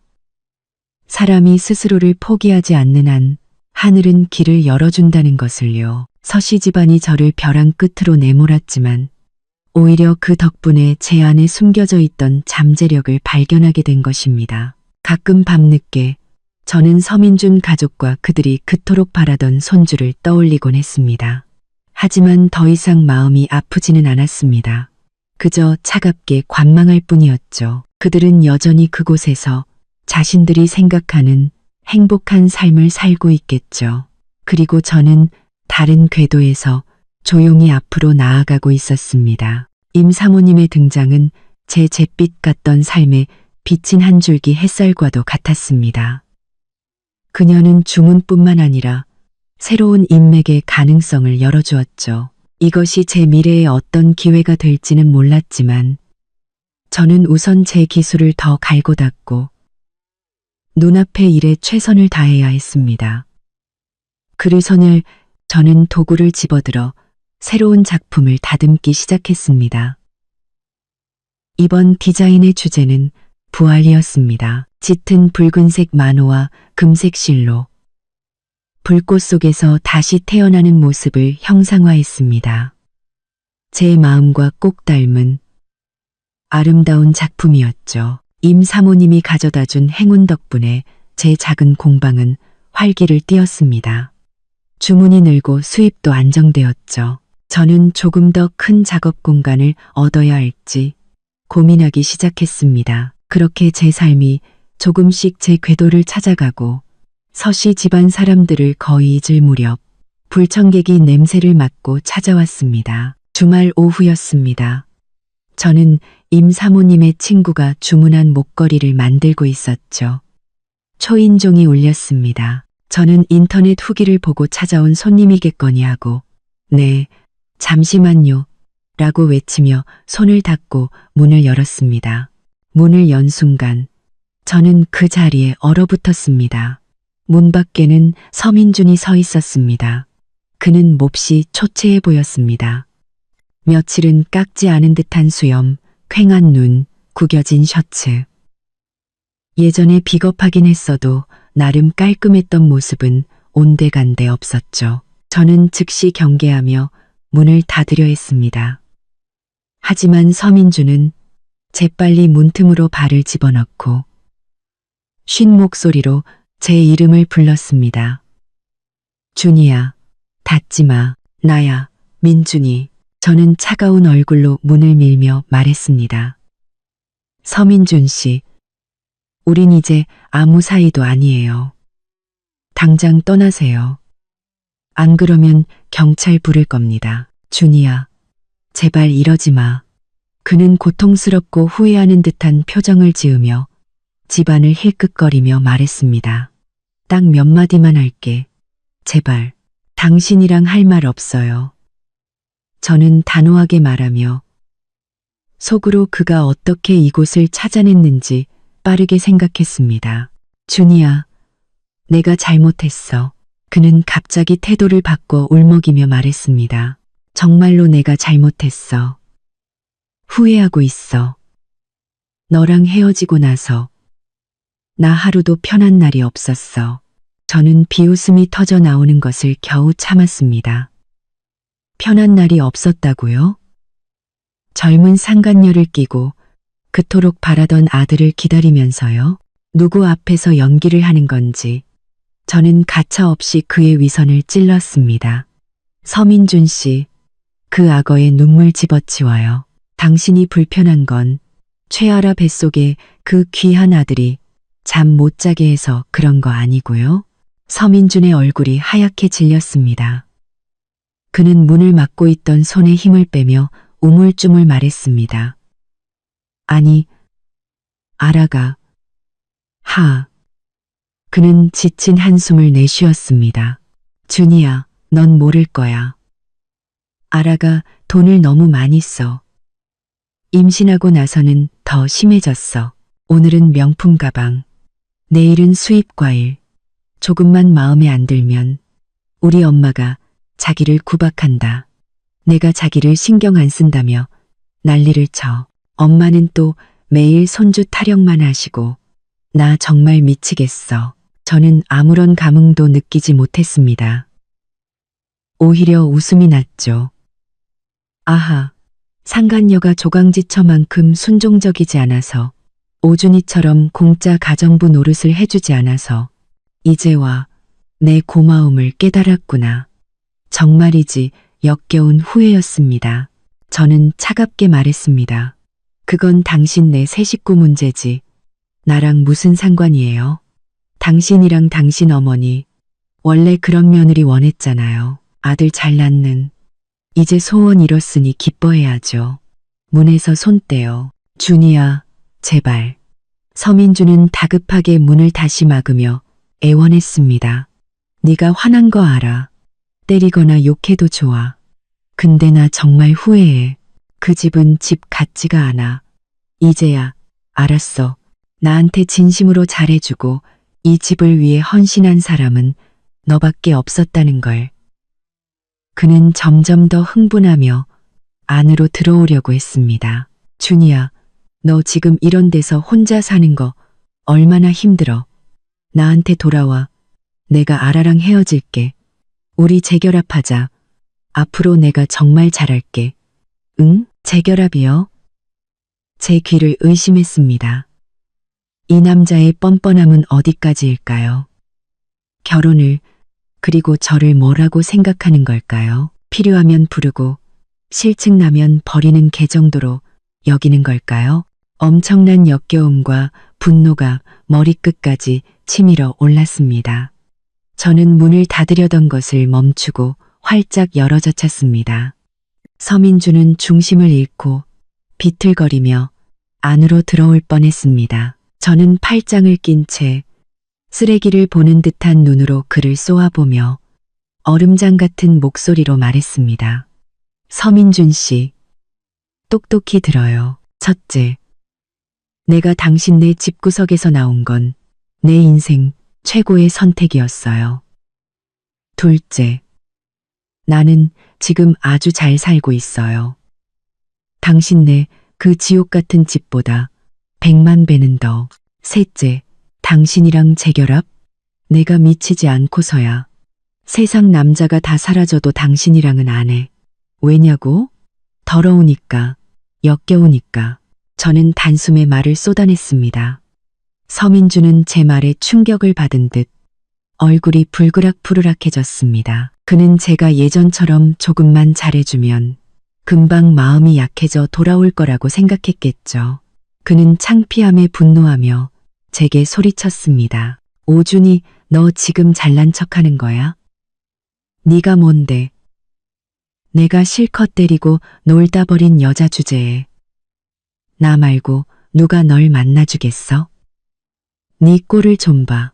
이런 거지 같은 동네에서 사는 주제에.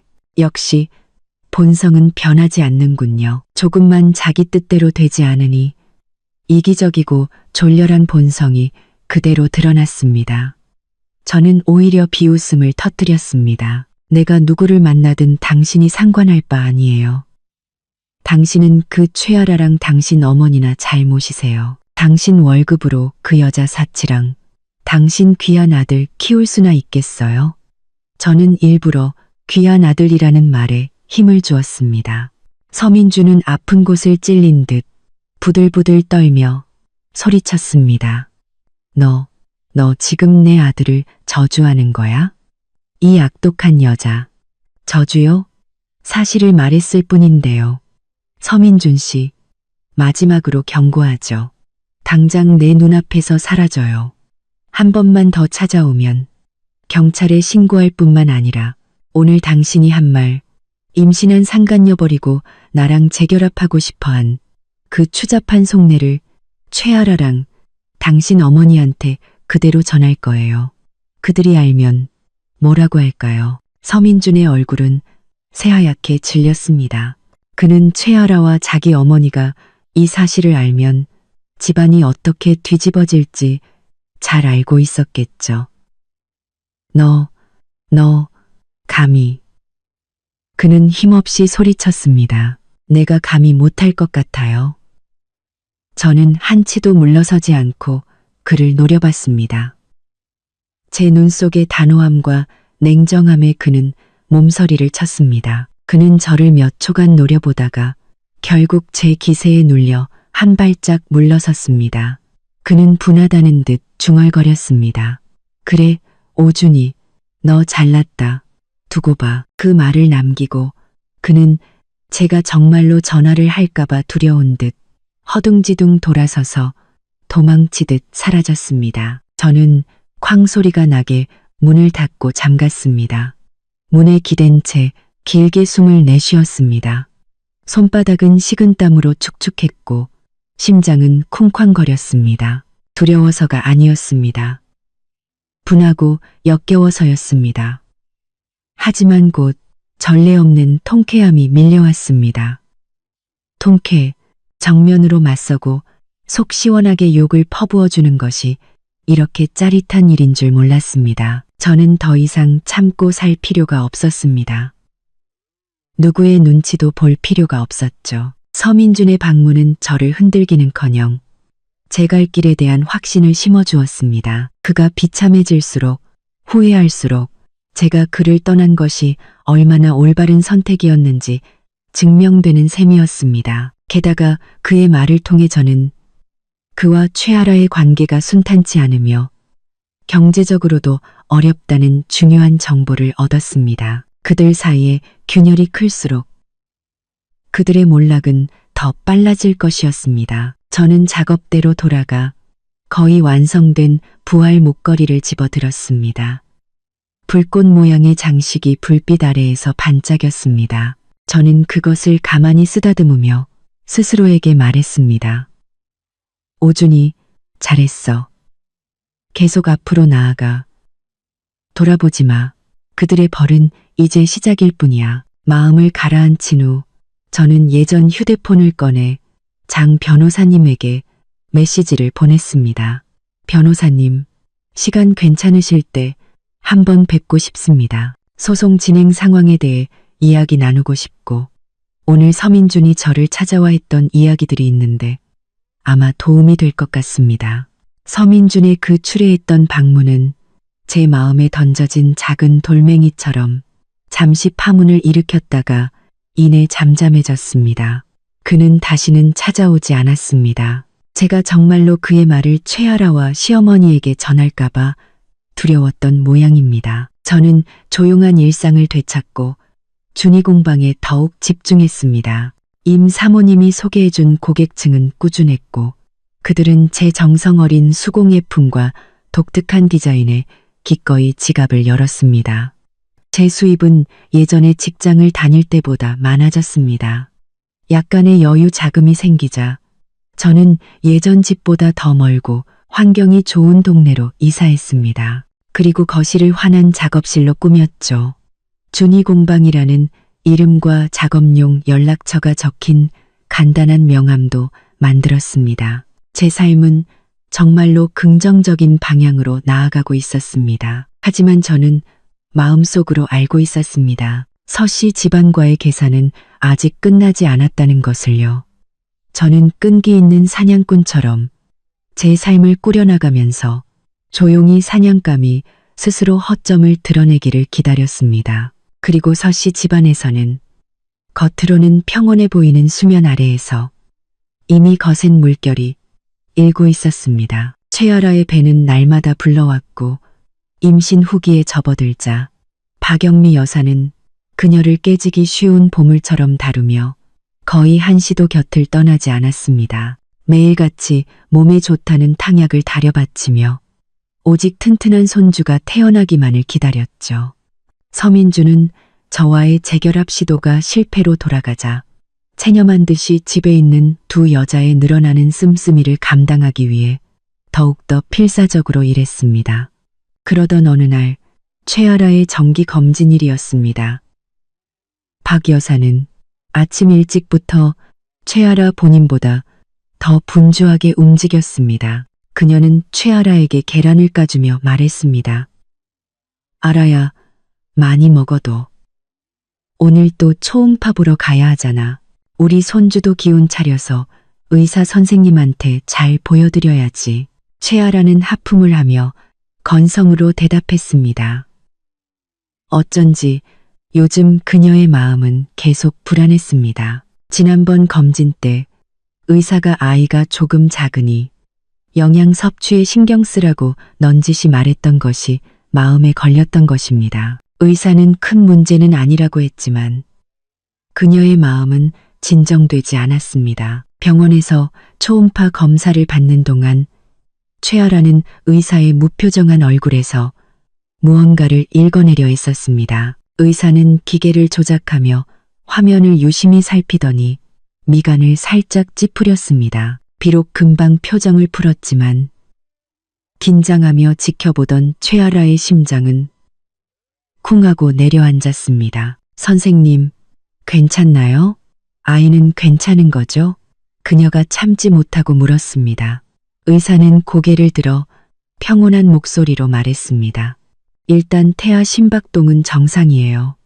그런데 그는 화면의 수치 하나를 가리키며 말했습니다. 보세요.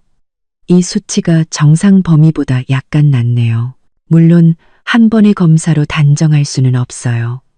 개인차나 측정 오차일 수도 있으니 너무 걱정 마세요. 수치가 낮다고요? 무슨 수치요? 심각한 건가요? 최아라의 심장이 목구멍까지 차오르는 것 같았습니다. 의사는 설명했습니다. 태아의 성장 발달 상태를 보여주는 참고 수치인데 이게 낮다는 건 영양 흡수나 태반 기능에 주의가 필요하다는 의미일 수 있어요. 일단 영양 보충제를 처방해 드릴 테니 잘 챙겨 드시고 다음 주에 다시 와서 검사해 봅시다. 이 수치 변화를 좀 지켜봐야겠어요. 의사는 완곡하게 말했지만 영양 흡수, 태반 기능, 지켜봐야 한다는 단어들은 최아라의 마음에 비수처럼 꽂혔습니다. 그녀는 하얗게 질린 얼굴로 진료실을 나왔습니다. 밖에서 기다리던 박 여사가 즉시 다가와 기대에 찬 얼굴로 물었습니다. 어땠어? 우리 손주 괜찮대? 최아라는 시어머니의 흥분한 얼굴을 보고 차마 사실대로 말할 수 없었습니다. 그녀는 박 여사의 성격을 너무나 잘 알았습니다. 아이에게 문제가 있을지도 모른다는 말을 들으면 박 여사의 태도는 180도 바뀔 것이 뻔했습니다. 지금 그녀가 누리는 이 모든 것들, 서민준의 순종, 시어머니의 시중은 모두 뱃속의 아들 덕분이었습니다. 만약 아이가 아들이 아니거나 문제가 생긴다면 최아라는 그 결과를 상상하고 싶지도 않았습니다. 그녀는 억지 미소를 지으며 검사지를 가방에 쑤셔 넣고 태연하게 말했습니다. 어머니, 괜찮대요. 아이가 좀 작아서 영양 보충 좀 하라고 약 처방해 주셨어요. 요즘 애들 다 그렇대요. 박 여사는 그 말을 듣고는 대수롭지 않게 여기며 오히려 더 의욕에 불탔습니다. 작다고? 그럼 영양이 부족했나 보네. 오늘부터 내가 아주 특식으로 준비해야겠다. 우리 손주 아주 튼튼하게 키워야지. 의기양양하게 시장으로 향하는 시어머니의 뒷모습을 보며 최아라는 안도의 한숨을 내쉬었지만 마음속의 돌덩이는 더욱 무거워졌습니다. 그 후 며칠간 최아라는 의사가 처방해준 약을 꼬박꼬박 챙겨 먹었고 박 여사는 더욱더 극성으로 보양식을 해다 바쳤습니다. 하지만 최아라의 불안은 날마다 커져만 갔습니다. 그녀는 몰래 인터넷으로 그 수치가 낮은 경우에 대해 검색했고 염색체 이상이나 발달 장애 같은 끔찍한 단어들을 보며 공포에 떨었습니다. 서민준에게는 말할 수 없었습니다. 그는 일 때문에 이미 스트레스가 극에 달해 있었기 때문입니다. 그녀는 혼자 끙끙 앓으며 다음 검사에서는 모든 것이 정상이기를, 이 모든 것이 그저 기우이기를 간절히 기도했습니다. 일주일 후 최아라는 박 여사에게는 간단한 검진이라고 속이고 혼자 병원을 찾았습니다. 이번에는 의사가 더 꼼꼼하고 오랫동안 검사를 했습니다. 검사가 끝난 후 의사의 표정은 지난번보다 더 굳어 있었습니다. 수치가 여전히 낮네요. 개선되지 않았어요. 이런 경우에는 양수 검사 같은 정밀 검사를 통해 잠재적인 위험을 확인해 보는 것이 좋습니다.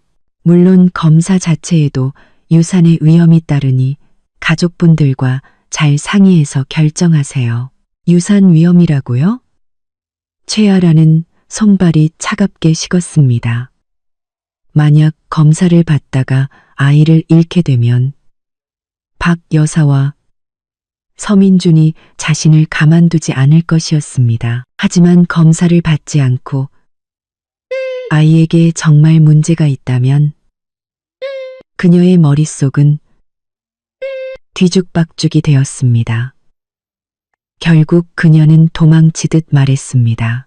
선생님, 집에 가서 상의해보고 다시 올게요. 그녀는 넋이 나간 채 병원을 나와 판결문 같은 검사 보고서를 손에 쥔 채 거리를 헤맸습니다. 그녀는 처음으로 자신이 의지하고 있는 뱃속에 이 아이가 거대한 시한폭탄일 수도 있다는 것을 깨달았습니다. 그녀는 아무도 없는 골목에서 그 검사 보고서를 갈기갈기 찢어 쓰레기통에 버렸습니다. 그녀는 결심했습니다. 숨기기로. 어차피 2달만 지나면 아이는 태어날 것이고 그때 가서 생각하기로 했습니다. 그녀는 지금 이 위태로운 평화를 어떻게든 유지해야만 했습니다. 그녀는 알지 못했습니다. 그녀의 이 공포와 은폐가 제 미래의 복수의 가장 결정적인 한 수가 될 것이라는 것을요. 최아라가 속을 끓이는 동안 제 삶은 순풍에 돛단 듯 순조로웠습니다. 새 작업실은 쾌적했고 준이 공방은 입소문을 타며 점점 더 유명해졌습니다. 더 이상 제가 홍보에 힘쓰지 않아도 주문이 꾸준히 들어왔고 대부분은 가격이 더 비싼 맞춤 제작품이었습니다. 임 사모님은 제 단골 고객이 되었고 한 번은 제게 진지하게 제안했습니다. 준희 씨, 이런 재능을 집에서만 썩히기 아까워요. 정식으로 공방을 열거나 분위기 좋은 카페나 서점과 협업해서 작품을 전시해보는 건 어때요? 저는 감사했지만 아직은 때가 아니라고 생각했습니다. 제 인생의 가장 중요한 무대는 아직 시작되지 않았으니까요. 그 전까지는 분수에 맞게 조용히 힘을 키워야 했습니다. 그러던 어느 날 저는 단골 마트에서 장을 보다가 귀에 거슬리는 목소리를 들었습니다. 박영미 여사였습니다. 저는 모자를 푹 눌러쓰고 진열대 뒤로 몸을 숨겼습니다. 그녀는 웬 아주머니를 붙잡고 자기 며느리 배가 뾰족하니 틀림없는 아들이라며 얼마나 착하고 살가운지 모르겠다며 침이 마르게 자랑하고 있었습니다. 이전 며느리와는 비교도 안 된다면서요. 저는 그 연극을 차갑게 지켜봤습니다. 몇 달 만에 본 그녀는 살이 더 찐 듯 얼굴에 기름기가 흘렀습니다. 최아라라는 복덩이 덕분에 아주 행복해 보였죠. 과연 그녀는 그 복덩이가 사실은 시한폭탄일지도 모른다는 사실을 알면 어떤 표정을 지을까요? 제가 조용히 자리를 피하려던 순간 박 여사와 눈이 마주쳤습니다. 그녀는 잠시 저를 알아보지 못하는 듯했지만 이내 제 정체를 깨닫고는 경멸과 희열이 뒤섞인 눈빛으로 제게 다가왔습니다. 그녀는 저를 위아래로 훑어보며 온 마트가 떠나가라 소리쳤습니다. 어머, 이게 누구야?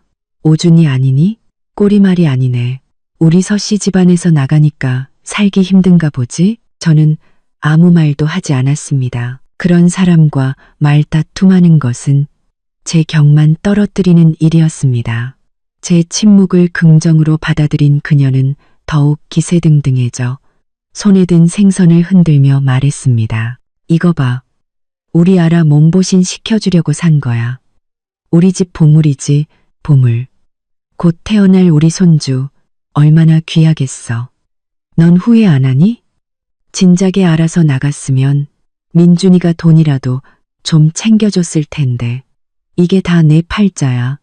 넌 원래부터 복이 없는 팔자라고. 예전 같았으면 분노로 몸을 떨었겠지만 지금은 그저 역겨울 뿐이었습니다. 저는 심지어 희미하게 미소를 지으며 평온한 목소리로 말했습니다. 서 여사님, 손주가 귀하시다니 얼른 집에 가서 탕이나 끓이세요. 생선이 상하겠어요. 저는 그녀를 시어머니가 아닌 서 여사님이라고 불렀습니다. 제 낯선 호칭과 태연한 태도에 그녀는 당황한 듯 내까지 게 걱정 안 해줘도 돼 라고 쏘아붙이고는 씩씩거리며 자리를 떴습니다. 저는 그녀의 뒷모습을 보며 미소를 거두었습니다. 그녀의 자랑을 통해 저는 최아라가 아직 출산 전이며 서씨 집안 모두가 아이의 건강 문제에 대해 전혀 모르고 있다는 것을 확신했습니다. 참 좋네요. 꿈이 아름다울수록 깨어났을 때의 고통은 더 큰 법이니까요. 저는 조금도 서두르지 않았습니다. 이미 오래 기다렸으니 한두 달 더 기다리는 것은 아무것도 아니었죠. 마트를 나오자 따스한 햇살이 저를 감쌌습니다. 저는 신선한 공기를 깊게 들이마셨습니다. 발걸음이 한결 가벼워졌습니다. 서민준, 박영미. 그대들의 마지막 행복을 마음껏 즐기세요. 머지않아 당신들은 진짜 절망이 무엇인지 알게 될 테니까요. 제가 당신들에게 보내는 진짜 선물은 이제 막 배송을 시작했을 뿐입니다. 제가 당신들에게 보내는 진짜 선물은 시간은 흘러 최아라의 출산 예정일이 다가왔습니다. 저는 제 사업에 몰두하며 그들의 소식을 일부러 찾아듣지 않았습니다. 하지만 어떤 소식들은 원치 않아도 제 귀에 들어오기 마련이었습니다. 제 단골 고객 중 한 명이 서민준의 아내가 곧 출산한다는 소식을 전해주었습니다. 며칠 후 금요일 오후였습니다.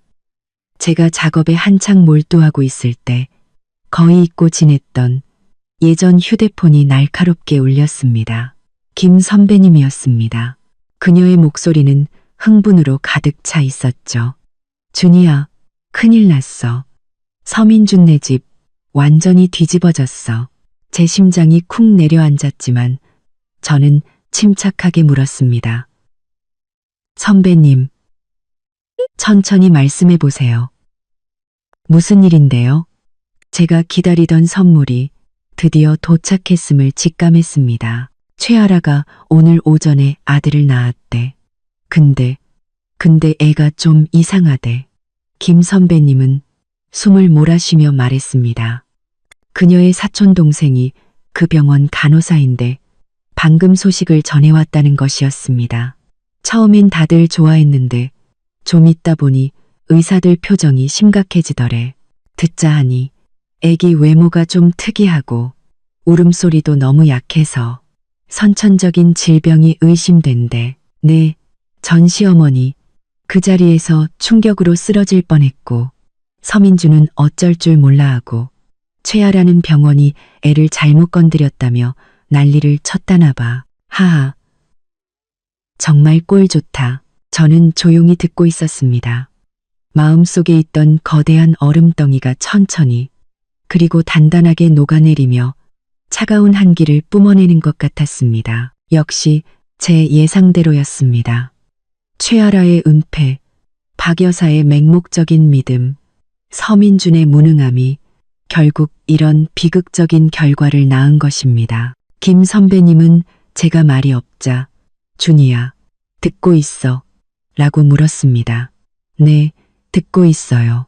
선배님, 알려주셔서 감사해요. 고맙긴.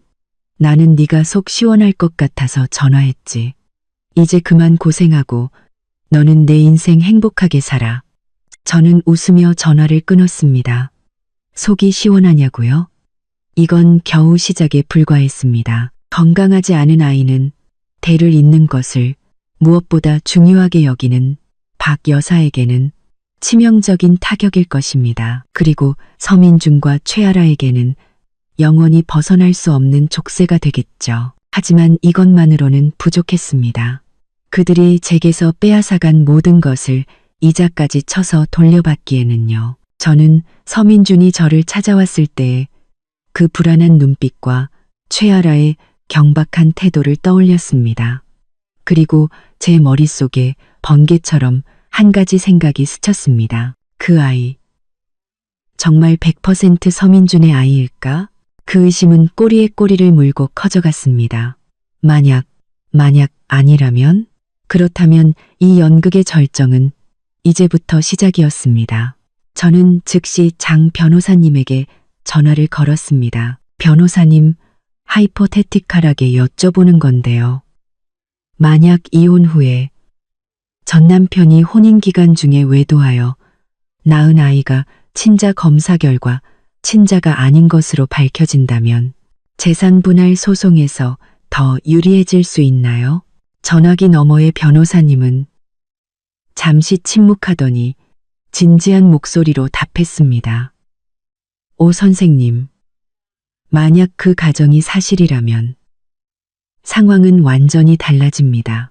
그것은 단순한 외도가 아니라 사기에 해당하며 오 선생님께서 입으신 정신적 피해는 배가 됩니다. 기존의 불공정한 이혼 합의를 뒤집고 재산 분할을 다시 요구하는 것은 물론 거액의 위자료까지 청구할 수 있습니다.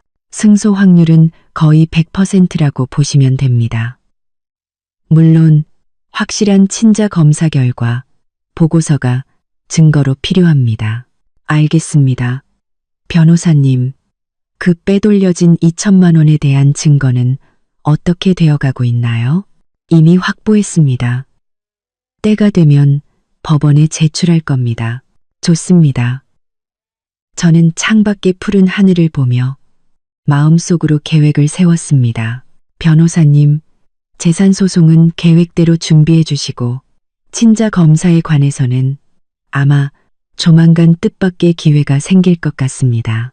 그 병원에서의 소동은 서씨 집안이라는 것만 번지르르한 연못에 던져진 거대한 돌멩이와 같았습니다. 그 후로 김 선배님을 통해 서씨 집안이 어떻게 망가져가는지에 대한 소식이 간간히 들려왔습니다. 박 여사는 충격으로 병석에 누웠고 최아라는 매일같이 울며 병원과 서민준을 탓하다가 시어머니와 싸우기 일쑤였습니다. 아이는 결국 장기적인 치료가 필요한 선천성 질환 판정을 받았고 서민준은 막대한 치료비를 감당하며 집안의 냉기류를 견디다 못해 하루가 다르게 늙어갔다고 합니다. 저는 그 소식들을 들으며 그들의 고통이 스스로 자초한 일임을 다시 한번 깨달았습니다. 하지만 아직 제 복수는 끝나지 않았습니다. 그들이 제게 준 상처에 대한 대가는 고작 이 정도로 끝나서는 안 됐습니다. 기회는 생각보다 빨리 찾아왔습니다.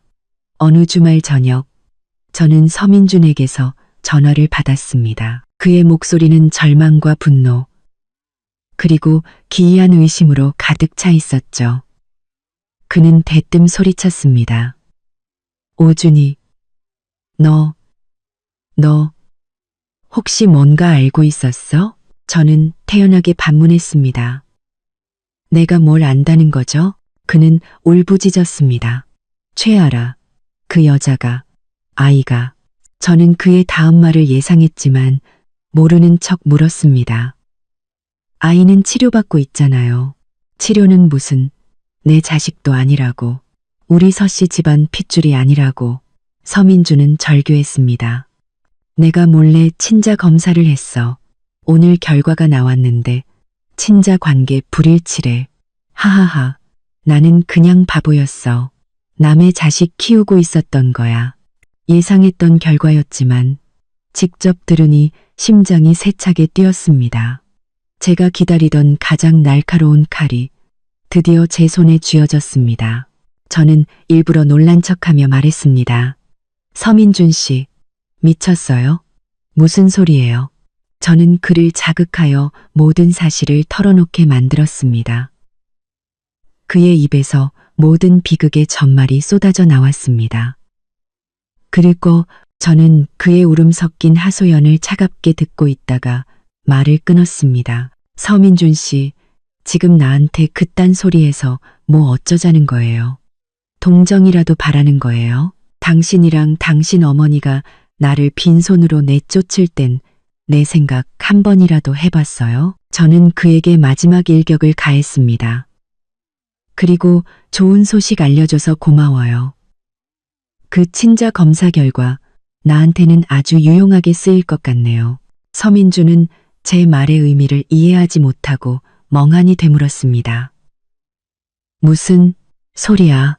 저는 한 글자 한 글자 또렷하게 말했습니다. 당신과 최아라가 공모해서 남의 아이를 서씨 집안 핏줄인 것처럼 석연아를 쫓아냈다는 거. 이건 명백한 사기예요. 덕분에 우리가 썼던 그 불공정한 이혼 합의서, 특히 재산에 관한 부분은 다시 이야기해야겠네요. 곧 제 변호사에게서 연락이 갈 겁니다. 저는 그에게 더 이상 변명할 기회도 주지 않고 전화를 끊어버렸습니다. 그리고 즉시 장 변호사님에게 연락하여 서민준이 직접 실토한 사실을 전했습니다. 변호사님의 목소리마저 흥분으로 떨렸습니다. 오 선생님, 이건 결정적인 증거입니다.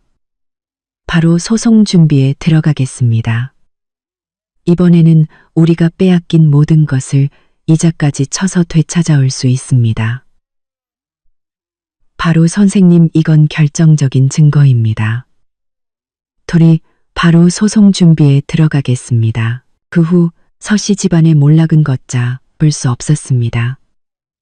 친자 불일치 스캔들은 순식간에 퍼져나갔고 서민주는 회사에서 해고당했습니다. 최아라는 남은 돈을 챙겨 아이를 버리고 도망쳤고 박 여사는 충격으로 쓰러져 병원 신세를 지게 되었습니다. 그들이 살던 집은 대출금을 갚지 못해 경매로 넘어갔고 서민주는 병든 어머니와 남의 아이를 데리고 도시의 가장 허름한 철거 직전의 동네로 쫓겨났습니다. 어느 날 제가 새 작업실에 놓을 가구를 사러 갔다가 우연히 길에서 서민준과 마주쳤습니다.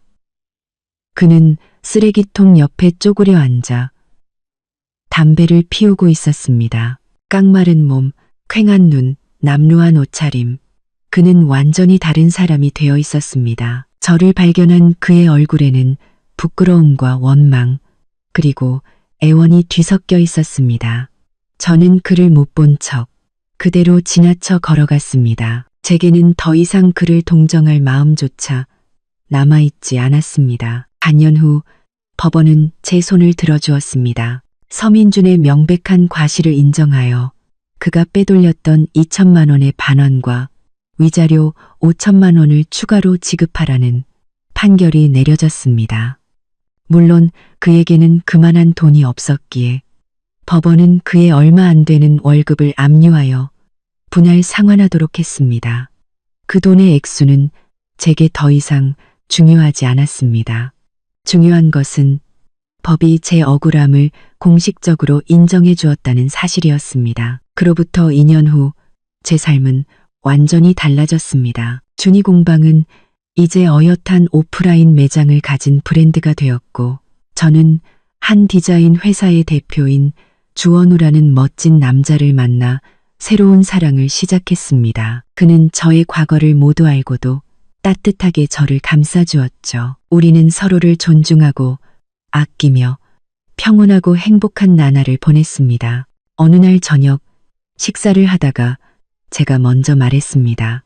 원우 씨, 우리 아이 가질까요? 제 말에 그는 놀라움과 기쁨이 뒤섞인 얼굴로 저를 와락 껴안았습니다. 과거의 상처가 깊었던 제게 아이는 아픔의 상징이었습니다. 하지만 이제 저는 사랑하는 사람과 함께라면 새로운 생명을 맞이할 용기가 생겼습니다. 시간이 흘러 제 배는 조금씩 불러왔습니다. 정기 검진 때마다 원우 씨는 제 손을 꼭 잡고 함께 해주었습니다. 의사 선생님은 아이가 아주 건강하다고 말했죠. 초음파 사진 속의 작은 생명을 보며 저는 뜨거운 눈물을 흘렸습니다. 더 이상의 강요도 계산도 없는 오직 사랑과 축복 속에서 자라날 우리 아이였습니다. 과거의 악몽은 완전히 끝났습니다. 서씨 집안 사람들은 제 인생이라는 책에서 이미 찢겨나가 먼지 쌓인 구석에 처박혔습니다. 그들의 결말이 어떠하든 제게는 더 이상 중요하지 않았습니다. 저는 고통의 잿더미 속에서 다시 태어나 마침내 제 삶의 찬란한 주인이 되었습니다. 그리고 이제 제 곁에는 저의 미래를 함께 그려나갈 소중한 사람들이 있었습니다. 창밖의 달빛이 잠든 원우 씨와 저를 부드럽게 감싸고 있었습니다. 과거는 정말로 지나갔고 빛나는 미래가 저를 향해 활짝 열려 있었습니다. 오늘 이야기는 여기까지입니다. 제 이야기가 여러분의 마음에 작은 울림을 주었기를 바랍니다. 이야기꾼 채널 좋아해 주셔서 감사합니다. 다음번에 더 흥미로운 이야기로 찾아뵙겠습니다.